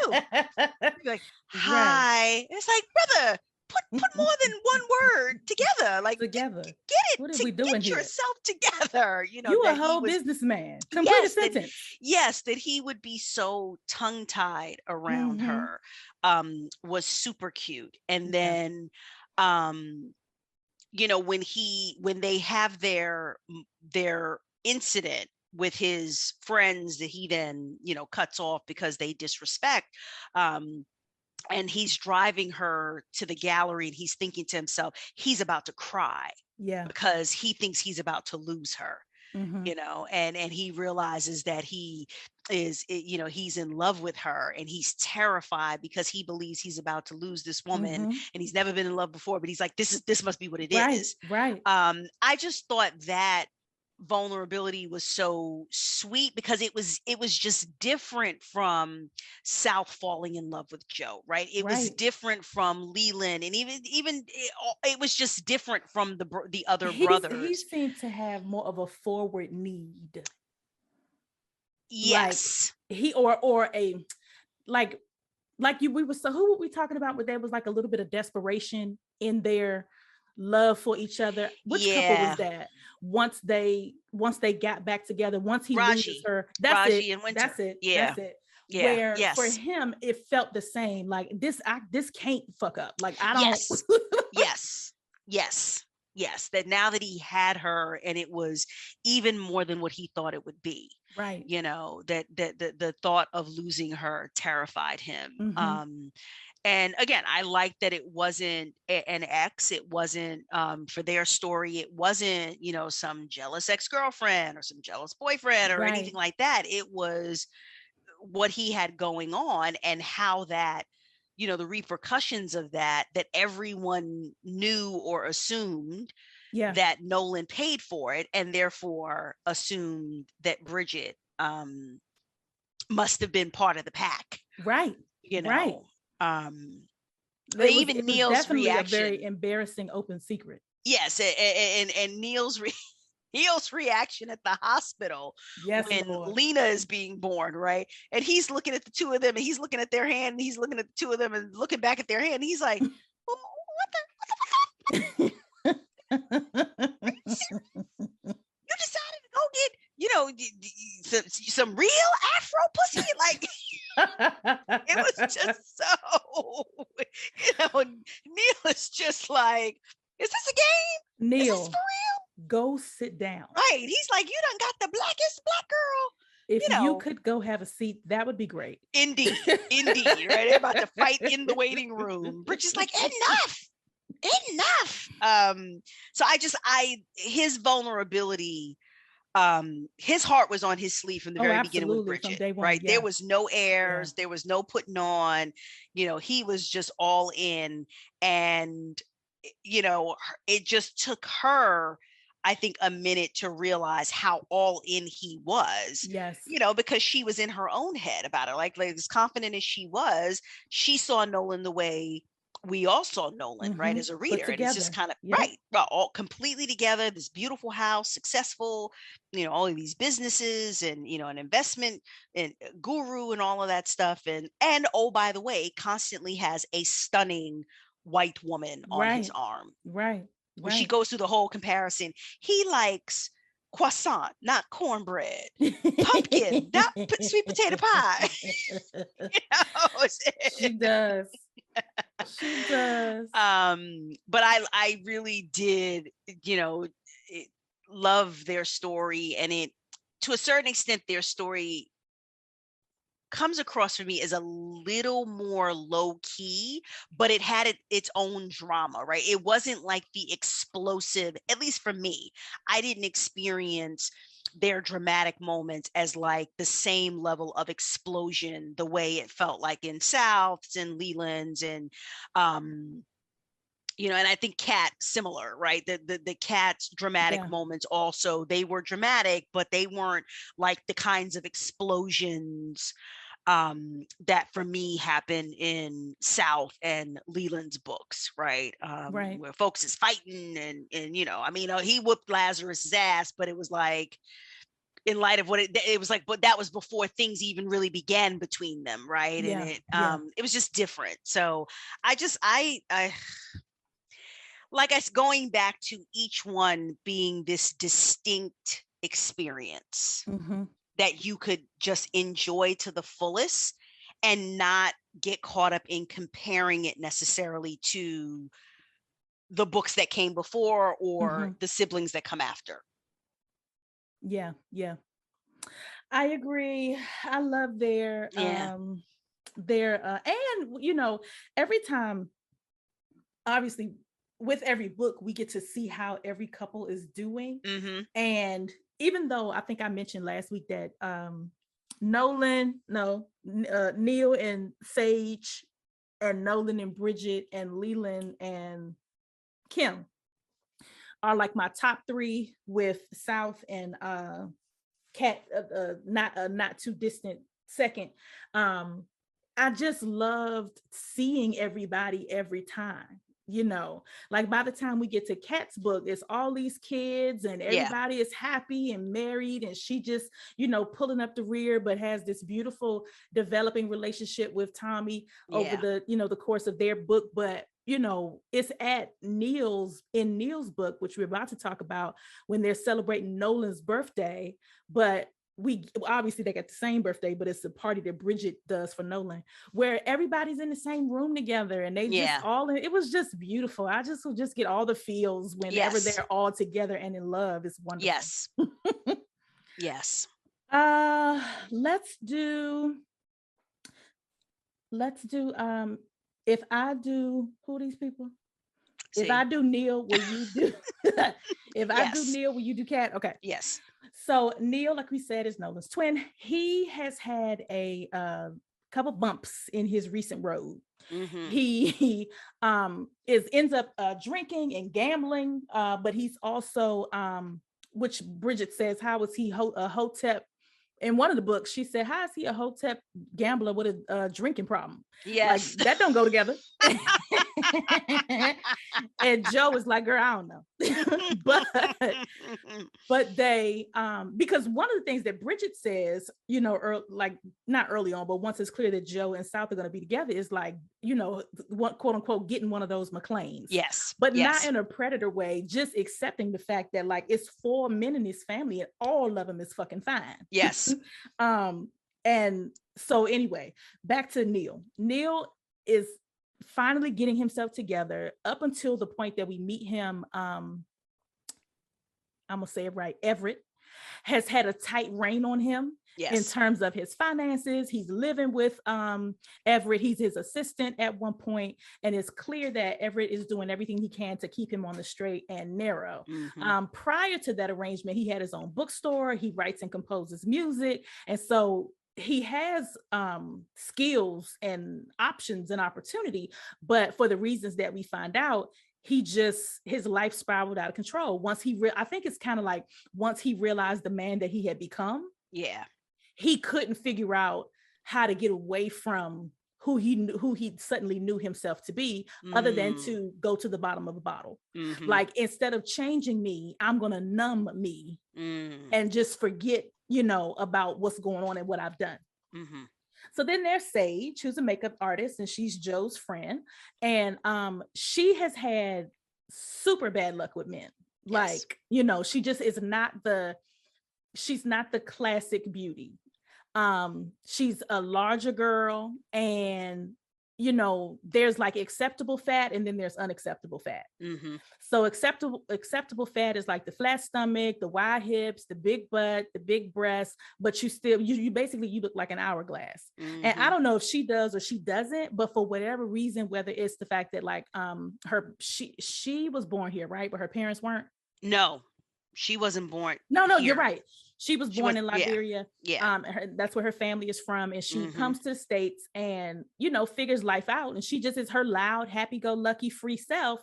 But for whatever reason, is not given or tends to, if I end up with men who want to berate her and play on or play up her insecurities. Yeah. And she ends up putting up a lot from these men because she thinks that that's what she's supposed to do because she hasn't experienced anything else. Mm-hmm. And so when she ends up about to get deported. Yeah, how can I forget that? Because she's going to be deported. Right. She ends up about to be deported. You know why I thought that? Because her parents end up leaving on their own. Got it. But she ends up about to be deported and she needs to marry somebody to make this work. She's dating this guy named Gavin at the time, Gavin Kowalski or something like that. And he basically humiliates her. Yes. He tells her to perform a sex act and then he still turns her down and she's so humiliated and embarrassed and hopeless that she thinks about ending her life. But we don't know that until later, but at least Joe and Bridget don't know that. But what Joe and Bridget start to do and talk about is which one of these McClain brothers, obviously the only one that's left, can marry Bridget, Sage so that she can stay in the States. Right. And so let me also say that Neil has a therapist, Mother Erica, who we see is also Ella's therapist. Yes. And while he's at the St. Kofa Center inpatient, and eventually I think he goes back outpatient for therapy, we see her telling him he's ready for his blessings. Like, it's time for me to release you, to discharge you.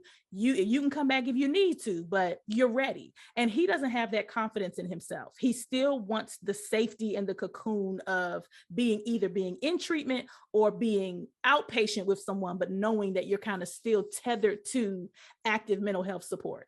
Yeah. And so he decides he's going to marry Sage. And this is the first book I think I read by her where there was that supernatural element in terms of like him having a dream about her, her hearing him and, all of that kind of stuff, and them kind of being deeply connected from the very beginning, which fits because he is tied to Africa and to the ancestors, and he's very connected to that part of himself.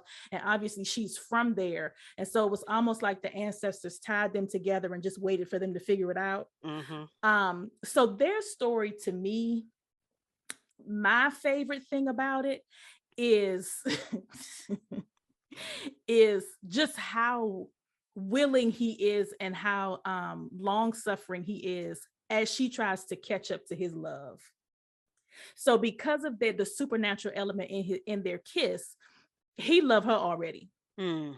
And because he feel it and he's not going to deny it, Mother Erica has taught him how to handle his feelings so he don't run from it or nothing. It's her that has to catch up to a man wanting to love her and be good to her and care about her and her well-being. Yeah.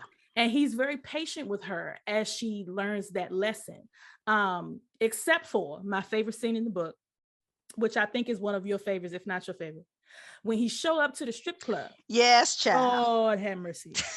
That is my favorite scene of the entire book. In a kufi, a tracksuit jacket. With no shirt. And Nike slides. I'm about to say, does he have on flip-flops? Lord have mercy. And he come to the side of the strip club, bring out the short one with the braids. Little Sage. Who is she to you, nigga? Why are you calling her Little Sage? Her name is Sage McClain. Like, he got an attitude from day one. So I love that about the whole book. I wish y'all could hear Adrienne Holland when she laughed real loud. Zoom puts her volume down, but she is literally screaming in the background. But anyway, what about you? What are your favorite things or your likes or your loves about the story? See, y'all, she's still laughing. Y'all just can't hear. I had to collect myself to be able to talk.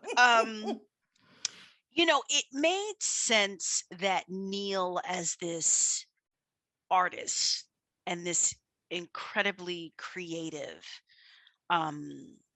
person, would have fallen down this well. And it's not that it can't happen to other people, right? But I mean, I think some of the things that we hear about creative types and how deeply, they feel things and really get caught up in their own world, because he lost, I think it's close to like 8 years, Yeah. right? Yeah. Off of what happened with Emery. Mm-hmm. Um, Which is a 8 years. long That's a time. long time. And look, with addiction, right? I mean, you don't have to be a creative, but with, for addiction to just suck the years out of you. Mm-hmm. But it fit very well to me that this very creative, like Nolan said that he once thought that he and Neil were two halves of the same person, right? That Yeah. he got all the like logical, intellectual kind of, and Neil got all the artistry, the creativity, Right. in that respect. And so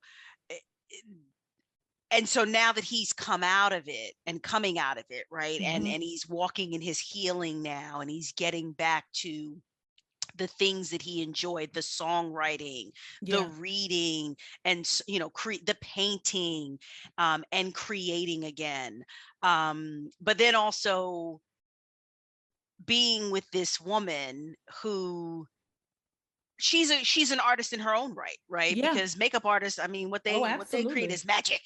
And Well, he and kind of he says says that, that. right? Like he said Yeah, when about he one of sees our that. clients, he's like, she was hurting Yes, he did. before you did what you did. But she is that, that free spirit, fun loving, Yeah. bubbly, that maybe he had shades of that pre the Emery debacle, Yeah. right? Yeah. And had just, in coming out the other side of things, was so serious. And she says to him, right, like, maybe you digesting all of this very heavy stuff, like you need to get some light stuff too. Yeah. Right. Yeah. Yeah. Because she loves, watching the YouTube videos and the TikTok and so on and so forth. And he's like, what is that? What is that about? Right. And so helping him find balance, right? Because it's like he went from one extreme to the other. He went from like the pit of despair to being almost like very, not rigid, but like very kind of the da da da da da. And she's like, we ain't got no TV. Right. What you Right. mean we ain't got no TV? How are we gonna spend our time?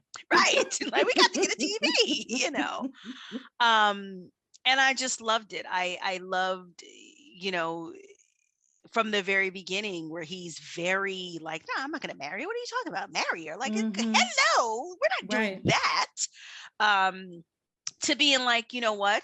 Okay. And of course, we find out that the reason why he said yes was because of the conversation with Mother Erica, right?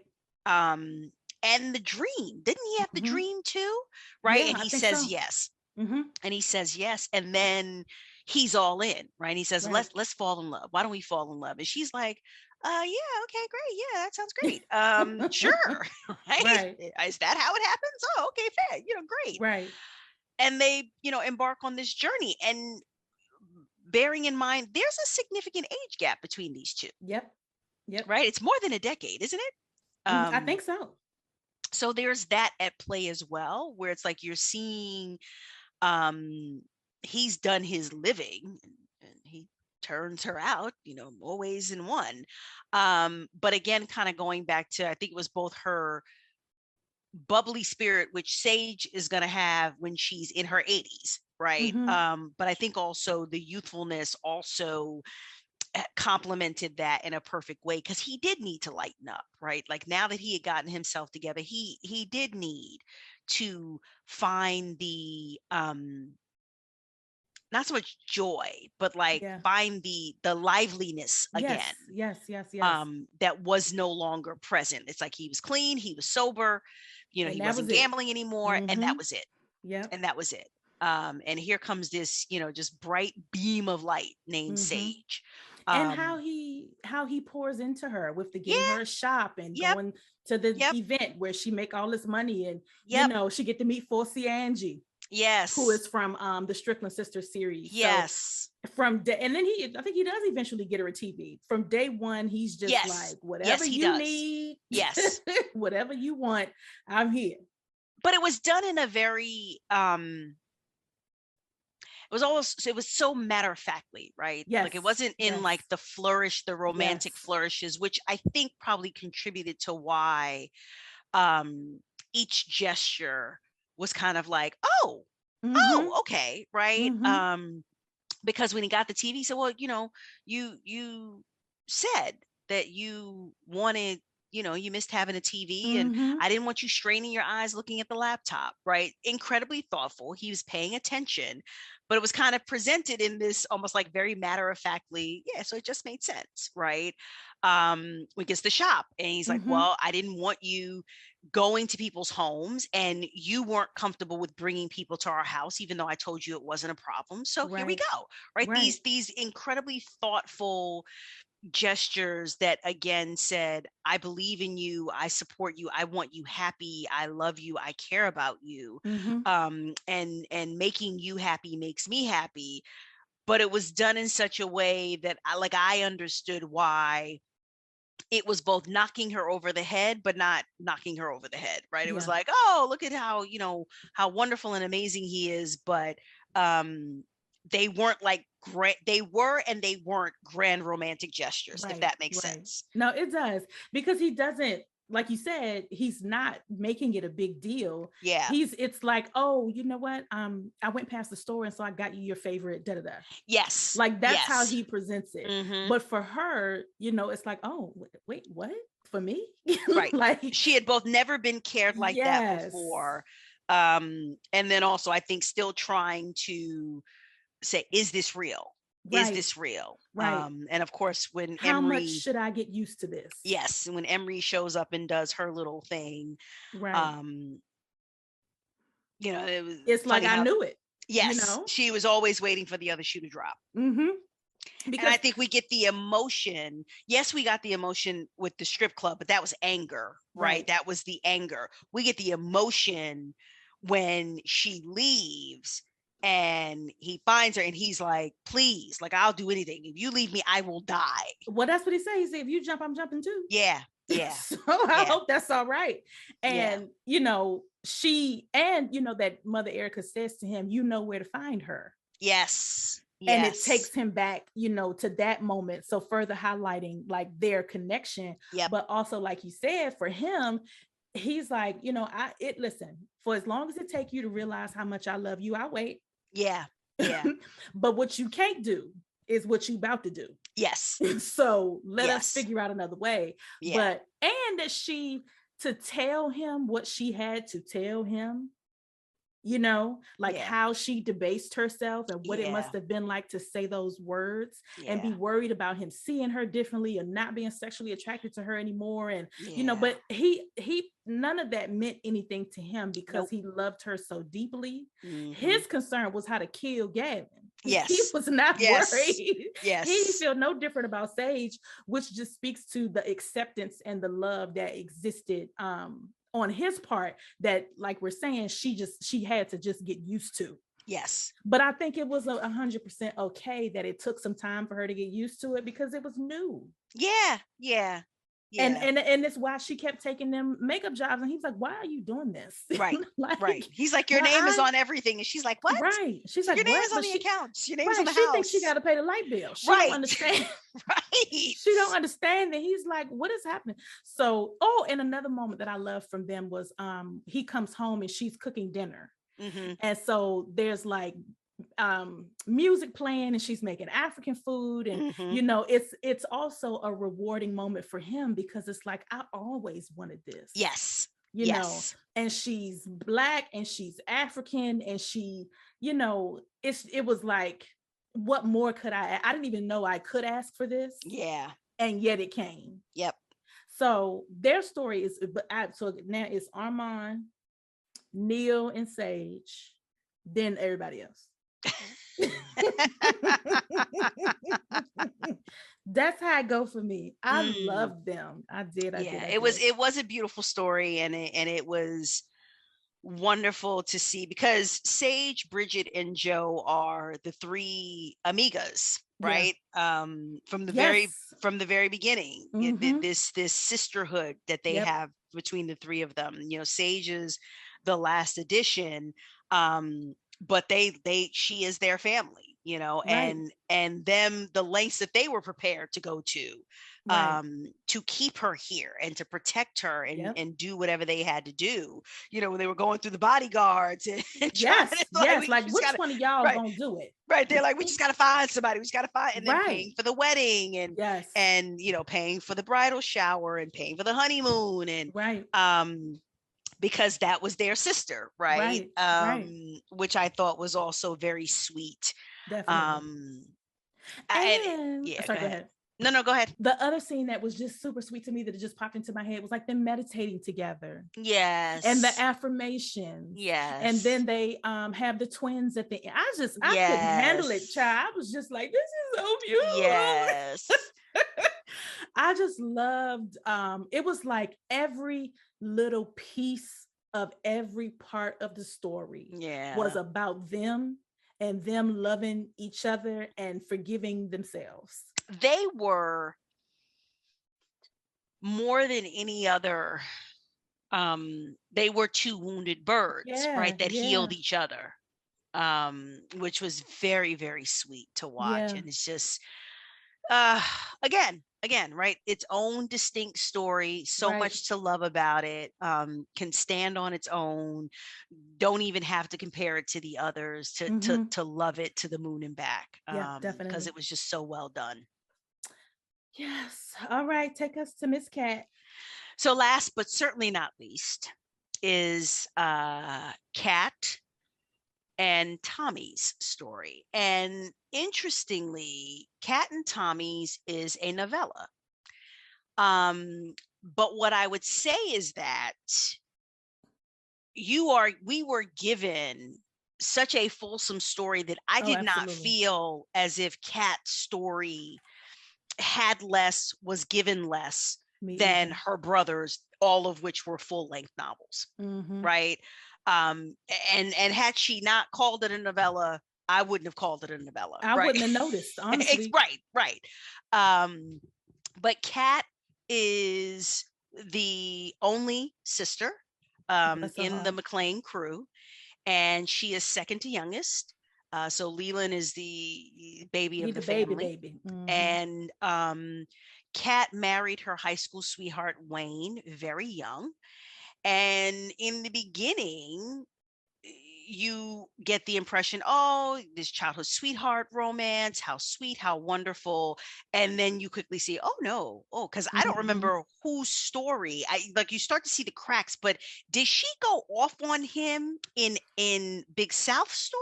Or no, I think it's one of the twin story, because it happens almost right before her story. I think. Okay. So she gets physical with him and whoops his ass. Rightly so. All around the house for giving her an ST. Do we call it STD still? Now we use STI. Why do we? One day we'll have to have a conversation between why we switch from disease to infection. But okay, that's a completely different story. Sorry, but he gives her something. I think it was the second time that happened. I think. I think so. And you're right. Kat just goes off and has her own snapped episode without killing Wayne, but whoops on him real good.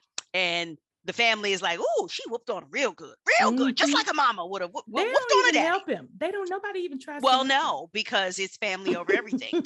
So when we get to Kat's book, Kat has separated from her husband. She has filed for divorce. She has relocated to St. Louis. to be Leland's assistant and to help with little Leland, who is her baby. And Tommy, who was originally one of Big South's bodyguards, has been his bodyguard for years. Tommy relocates to St. Louis as well to become Leland's bodyguard because that happens in Leland's book. He's involved in a shooting incident. And after that, he finally agrees, yes, I need security. And from then on out, Leland has security. Tommy and someone else. His wife has security. The baby's got security. Everybody got security.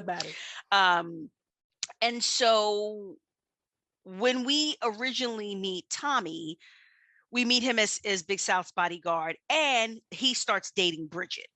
And so the reader is kind of like, oh, Tommy and Bridget. Okay. And then when we get to Bridget and Nolan's story, which we then find out was happening in parallel with Tommy and Kat's story, we find out that, Bridget and Tommy were sexually compatible, but not compatible in any other way. They parted as friends. No, harsh feelings. I wish you the best. I wish you the best. Go on your way. Tommy and Kat begin spending time together because Kat, as the primary caretaker for little Leland, is around Tommy when he is assigned to be her bodyguard for purposes of protecting little Leland. And you see in the beginning where Tommy's just trying to do his job, child. Tommy's just trying to, Tommy been doing this a long time. He knows the routine. He's just trying to do his job. And Kat just keeps poking and poking, right? And just having fun and poking. Why not? Exactly, because she's like, look, we're the only two who can speak. Little Leland is not of talking age yet, so I might as well talk to you. And then they have their breakthrough moment after Leland's birthday party. I think it's Leland's birthday party, or maybe it's Kim's birthday party, somebody's birthday party. And on the way home, Kat has had, several drinks. And on the way home, one of probably the many songs that she associated with her marriage comes on. And it breaks the wall that she had been keeping up, right? She had been holding it together and being strong and whatnot. And it finally breaks. And Tommy, wanting to make sure that she's okay, gets more than he bargained for, because he tries to just get her in the house safely. Right. And she said, and clothes come off, and he's just like, fuck it, I guess I'm just gonna have to dive in, and dives in. And what transpires is the back and forth, right? Because they're both cognizant that whatever's going on between them should stay between them. But feelings are beginning to develop, and Tommy is riddled with guilt because he's like, I work for your brothers. They trust me. They would not be happy if they knew about this. And she's like, I'm grown. I'm grown. I'm grown. I'm grown. And she is. And he twice where he does this, they've had sex, and then he's like, I can't, and runs away. And she's like, I'm over this, right? So she finally, makes him jealous with Dravion. That bathroom scene is one of my favorites. I think it probably is my favorite scene, because he's like, what are you out there doing on the dance floor? And she's like, dancing? Well, why are you dancing like that? And she's like, I don't understand from. Yeah, like, sir, please, okay, knock it off. But she knew exactly what she was doing. Of course. And when Dravion's like, Tommy, did you get the signal? And Dravion's like, what? He's pretty diligent, isn't he? My goodness, he keeps asking about the signal. Over here. Is everything okay? Poor Dravion is like clueless, right? He's like he's very diligent about his job, isn't he? Right. And the build up to them coming clean, Tommy takes her to meet his mother and his sister, and nice. They have the confrontation with Wayne, because Tommy tells her, look, I never signed up to be a side piece, right? But as long as you are married, that's right. What I am, and it's, as I think about it now, it's a tie between the bathroom scene and the scene outside of Morton's right? Yeah. Where he finally tells her that he loves her. Mm-hmm. And he's like, kind of has this vulnerable moment where he's like, you're gonna go in there, and she's like, well, I'm gonna go in there and get these papers signed, like I want nothing that he Mm-hmm. has to offer, but Tommy kind of has this moment where he's like, I'm reminding you of what you have with me, while you Yeah. before you go in, and you are reminded of what you had with him. Mm-hmm. Those are my two favorite scenes, because I just like Tommy, for all of his size and this intimidating figure that we're told that Tommy is. Obviously, as Yeah. a bodyguard, Tommy wasn't afraid when it came to it, Yeah. right? Yeah. Tommy wasn't afraid to show how he felt about her, right? Yeah. He wasn't hiding that. But even him saying, look, I never signed up to be a side nigga. Like, I ain't never wanted, Mm-hmm. that's not what I wanted. And so I just, when they're in the restaurant, and Wayne jumps because she puts her foot on his crotch. And Tommy's like, what's happening? So she has her foot on my crotch, and Tommy moves him closer to the table. Carry on. Okay, carry on. Let's go on ahead and sign these daggone papers. Stop playing Oh games. my gosh. So like I said, even though this was a quote unquote shorter story by virtue of it being a novella, this was a full course meal. I felt Yeah. like Kat and Tommy got their fully appropriate time in the sun. Absolutely. Yeah. And I just loved it. And that, he's basically a pussycat around her, right? Like, that Mm-hmm. is his woman, and he is not ashamed to be like, she runs me. What do you want from me? Right. She can whoop my ass. Like, y'all know she can whoop ass, but you also know it would never come to that, right? Because he Right. loves his wife, and whatever, will make her happy, that's what What he he gonna do. wants. That's what Yeah. he's going to do. Without any hesitation or any bones about it. He loves his wife. Yep. I liked the vocabulary. Yes, yes. And the That was very, Spanish. and the Spanish, that was very cute to me. I also thought that it was 100% possible that they would not know that his name was Tomas. Yeah, yeah, I could see And that. not because they weren't good people and didn't care about him and pay him well, but just because he played his role. It was not his Yes, job to be yes. telling them his life story or Right. whatever. He Seen was but not making heard. sure. Exactly. And Yeah. he was making sure the people who were supposed to be safe were safe. Yes. And so, but for me, it was a quieter story than the others, but it was still rich. Yes.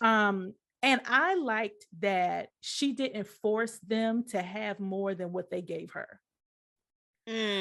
So she could have given us the same length book and wasted our time with a lot of stuff that, just basically trying to pad the book. Yeah. But this is what they gave her. She wrote it well. I have read it 100 times, just like all the rest of them. Yes. You know what I mean? Yes. It's no less delicious. Yes. Just because it's not, like you were saying earlier, a double helping, or or whatever. Right. But their love story for me was, even though it was a shorter book, it was a little bit slower. But once they got it, honey, they got it. Yeah. Now, even though we found out that Neil is the most active, at least that's how he's painted, the most active of the McClain brothers. Right. In terms of his sexual appetite and goings on. Tom, her and Tommy wasn't no slouch. They figured some things out. No, yes. No, absolutely. Absolutely. And it was just beautifully done. It really was beautifully done. And I thought even with her and Tommy, Nolan and Bridget getting married, double wedding, double impromptu wedding. Let's do this. Right. Yes. And Tree, was it Tree? Is his name Tree? Being the one to perform the ceremony. Yes. Because he's an ordained minister. And it was like, okay, like, all right, we'll go with that. Right. Another little drop in was him being diabetic. Yes. And her then you okay? You know what I'm saying? Yeah. Like, it brought out, another way for her to care about him and show her interest in him. So of course, like we keep saying, we love it, all of them, and we do. But their story to me was different because it had this multicultural component that we see with Neil and Sage, but this one is a little bit further out, I guess, than what you would normally expect. But also that it was him who felt some great allegiance and not her. Right. That she was like, boy, fuck them.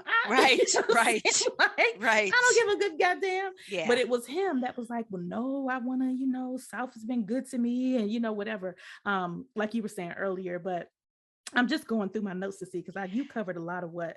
And then I would also say again, kind of the depth, right? That Tommy was very careful and thoughtful with his money, right? Yes. So he had done well enough to build his mother the house, but then his uncle was in construction, so they got again these little touches that she did not have to give us that right? Make it make sense. Yes, that just added a richness to it.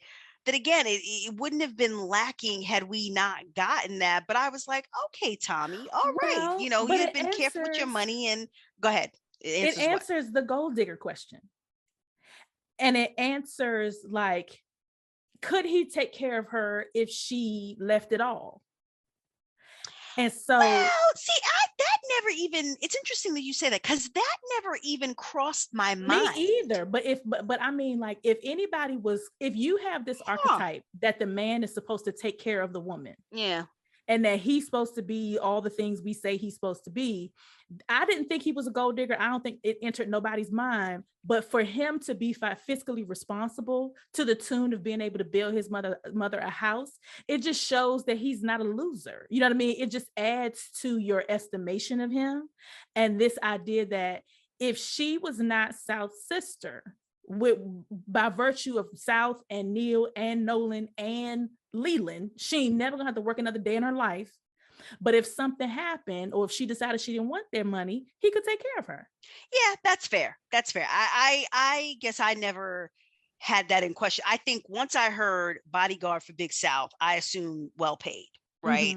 But your point is well taken that, A House taking it to the next level of not only was he well paid, but he was fiscally responsible, right? And lived very simply, right? Because remember, she goes to his apartment. I mean, the man basically just has like a cot and a futon and a TV, and that's it. And a folding chair, yes, right. And he's like, this is all I need. Like, I don't need more than this, right? You also got the impression that, wardrobe wise, is white t-shirt and jeans. Right, like, I mean, very simply, and yet was doing things with his money, because of course we know he starts his security business, right? That South invests in his security business, and the funny moment which we talked about last week of the cutting his dick off, but also at the very beginning when he's like, I understand it. It's something about firing me, and he's like, nigga, how am I fire you? You done got my sister pregnant. Like, what? What? How am I supposed to do that? Like, I can't do that. You cannot. Right. But Tommy was prepared, right? And so, simple and quiet is kept and unassuming. And I think because, as you said, he did his job. So we weren't supposed to, get hints that Tommy's rolling in it, right? Because he's the bodyguard, right? It wasn't his time, right? We were supposed to know Tommy was the bodyguard and he was good at what he did and he had been with South for a long time. And that's it. Until it was time for us to know more about Tommy. Exactly. And then you see, still waters run deep, right? Because there was just so much to him. So much more than meets the eye. And I liked that, their back and forth, it never went too far where I was like, cat girl, hurry up. Like, I mean, they, she got herself together quickly. And I also think that I liked him making her angry and pushing her on the Wayne thing, because she did have to admit to herself that it wasn't that she didn't want to be divorced, but she didn't have the same incentive, right? As now this man who she wanted to be with and call her own. And he's like, well, you can't claim me when When somebody you else still legally is still claiming you. right, Like, that's not right. So how this what you gonna works. do? Right. You know, um, and he's like, let me go with you, let me be the one Mm-hmm. that goes with you, to close this chapter. And and her conversation with Aunt Ever, which was was very Yeah. sweet, and the conversation that when she's talking to her mom, and all of that, and explaining why she never let Aunt Ever get too close. And Mm-hmm. whereas it was clear that Leland clung Soaked to her Aunt up. Ever, Yeah. right? Yeah. And but it made sense when Kat was just kind of saying, I was afraid of losing you too, and Right. so much loss. And just how each one of them again were affected by losing their parents. And Yeah. I think probably Nolan says the least about it, Mm-hmm. really, out of everybody. um but yeah, that affects you, right? And it just Mm-hmm. manifests itself in different ways. So, and for her to now, get, after all these years, to get, the right man, and then having Yes. the baby, little Yep. Yep. Randy, Yep. and Which was having another so baby. It's just I just just loved it. yes. Yes, like you said, it was.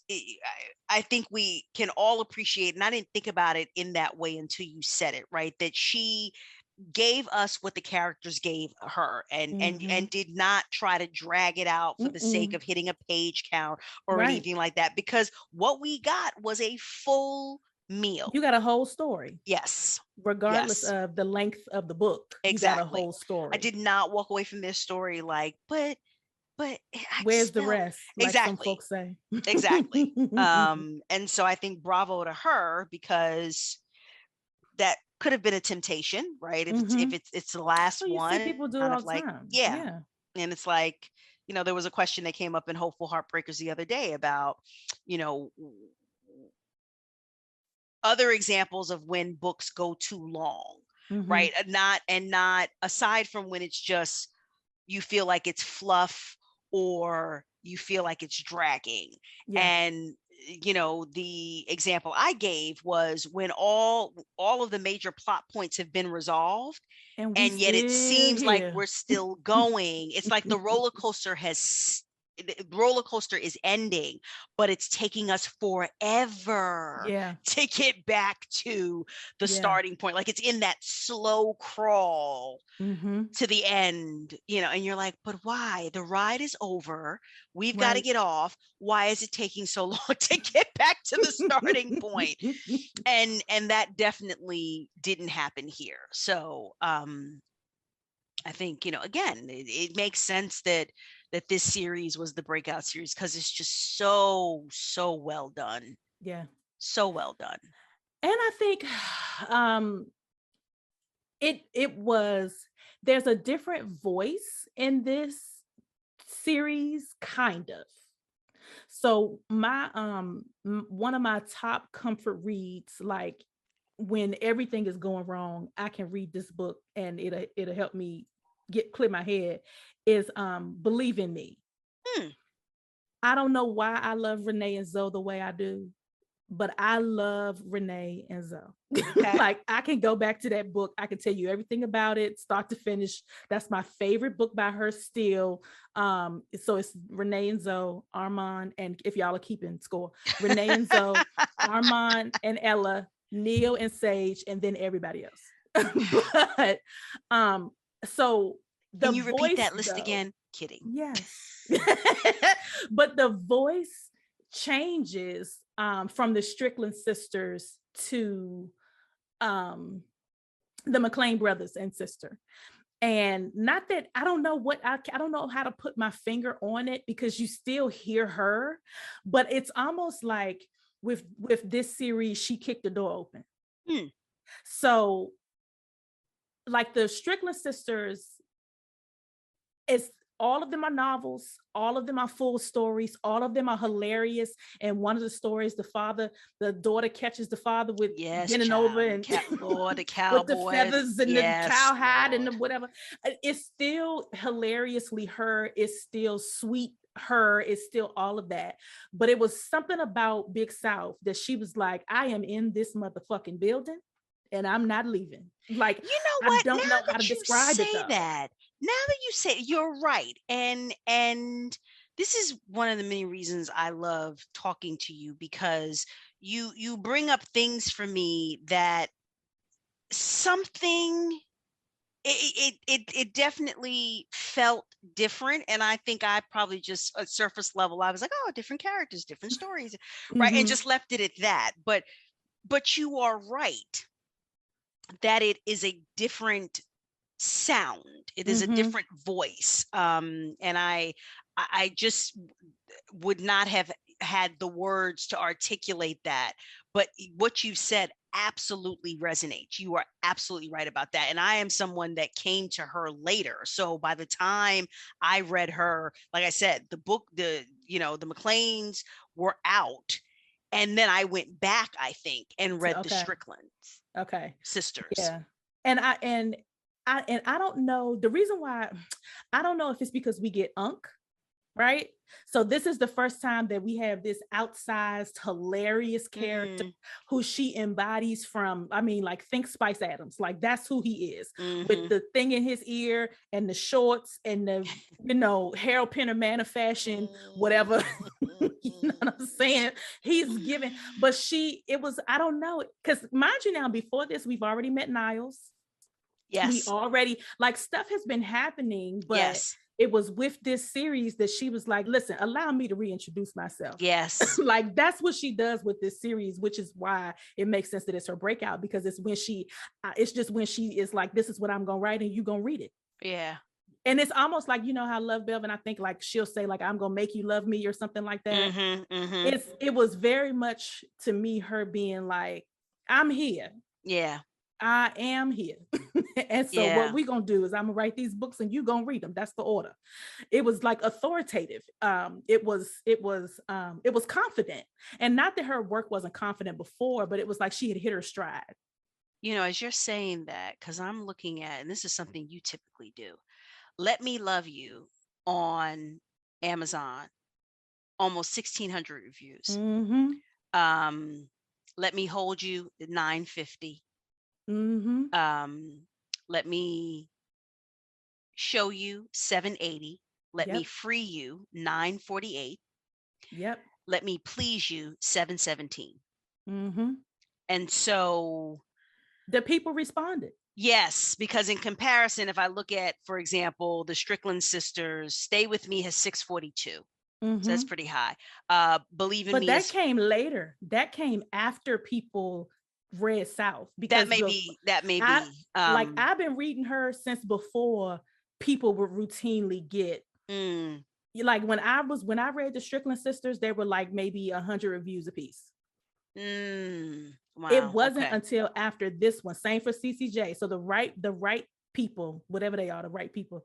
That was the Wright brothers. The Wright brothers. I think that was her breakout. But I've read some stuff by CCJ when they were like 53 reviews. Yeah. CCJ like is a train I got on earlier. Yeah. She's the one that I think has been my entree into other writers. In fact, I think I found out about CCJ through reading Alexandria House. Interesting, because I think it was the exact.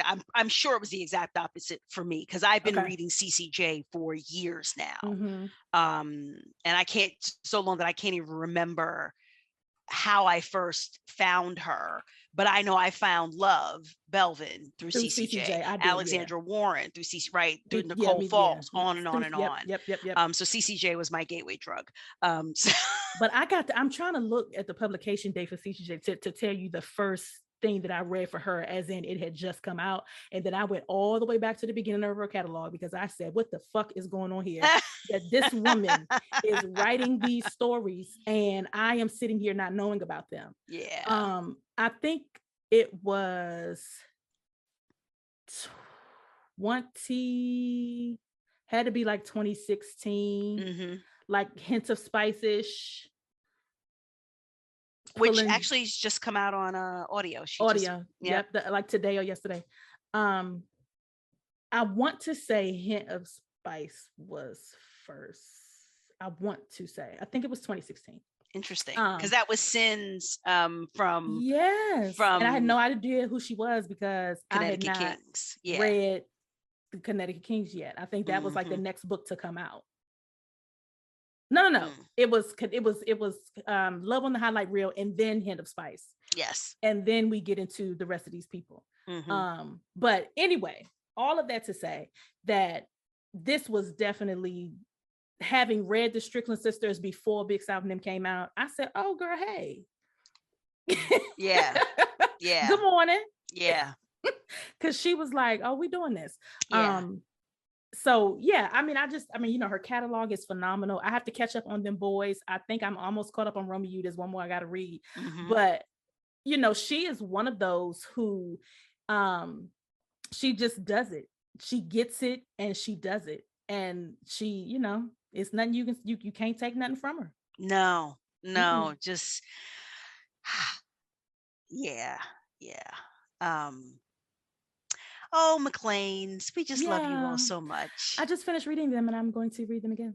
I mean, again, it gave me the excuse, right? It gave me the excuse to go back. And, so like I said, I was listening to Nolan and Bridget's story earlier this week, didn't finish, but now it's like I'm going back, right? Going back, and probably will spend the next couple of days just listening to them again, just because. Yeah. And it's because like, what about what you're like, where does it hit my brain? So like South and what's her name, Joe, even though she's not my cup of tea, like it took me a long time to warm up to her because she was a little bit whiny to me, and like it was one too many times that she was not believing that he was in love with her, that I was like, girl, okay, girl, if you don't take that goddamn car and put this dress on and come on here. But I still will read that story over and over and over again because it hits me in the protector finally finding his home. And then, Leland hits me because it's about the younger man that actually brings as much to the table as the older woman, when of course she thinks she's getting ready to teach him something and he teaches her everything. Yes. And, with the twins that are kind of like yin and yang, that one has the analytical and the other one has the emotional, but with Nolan kind of finding himself and allowing himself to be loved by Bridget because he thinks he can never get attained, it's just each one of them hits me somewhere else. And I think that's one thing about her and the other popular authors, obviously, is they have figured out what their audience wants from them. And I don't think they write to it. I don't think they write to their audience, but it's the other way around. Their audience craves what their brain creates. Yeah. And so once you find a group of people that crave what's going to naturally come out of you, that's what I think it happens with the Love Velvets and the CCJs and the Alexandria Houses and the Alexandria Warrens and on and on and on and on down the line, to the tune of, these folks getting thousands and thousands of reviews, which is new for this group of authors, because the urban girls, honey, they review. The urban girls will put you over 1,000 in 2 weeks. But it is the indie Black, and a lot of them are indie too, and a lot of them are not who you think they are. They're just writing these books and collecting the coins, but excuse me. But the Black indie authors who we know are actually Black women, this kind of buy-in to their catalog and buy-in to reviewing and the boxes and the Patreons, like all of that is new and beautiful. And I think that it is because it is a grind to be hustling on Amazon. And when we do our show about the business, the back end business, it's a grind. Yeah. And you really are screaming into the void until you find the group of readers that craves what your brain creates. So I'm into her. I just learned something new though. I did not realize that that the urban books, so much more money in urban. I didn't realize that. So much more, like crazy more. Well, look at Nisha, Lady Nisha. Excellent author. Everybody should already be reading everything she writes. She should already be at, 10,000, whatever reviews. People are reading her, and she has a mixed audience. So her audience is urban and like straight Black romance. But her reviews are further along than you would find a comparable indie Black romance author who's been out the same amount of time. The urban girl, I don't know. They don't play. They support. You know what I'm saying? Like, they just gonna do it. Wow. And it's just more money there because it's more exciting. It's more, it's popping. But, and it's like, you can see how I might cut all this out, child. We'll see. You see how the categories break down of like straight urban, which is the guns and the drugs and the whatever. And then you'll see like the like high erotica, like almost all you're gonna get out the book is sex. And then you get just kind of the indie Black romance, which has more feelings. There's still sex, but there are more feelings associated with the sex. Okay. And indie Black romance, you're always gonna get, not always, but from what I have observed, there can be less money and less reviews when it's feelings based and like 100% feelings based than what you would find with straight up erotica and with urban. Because people want to get in and get out.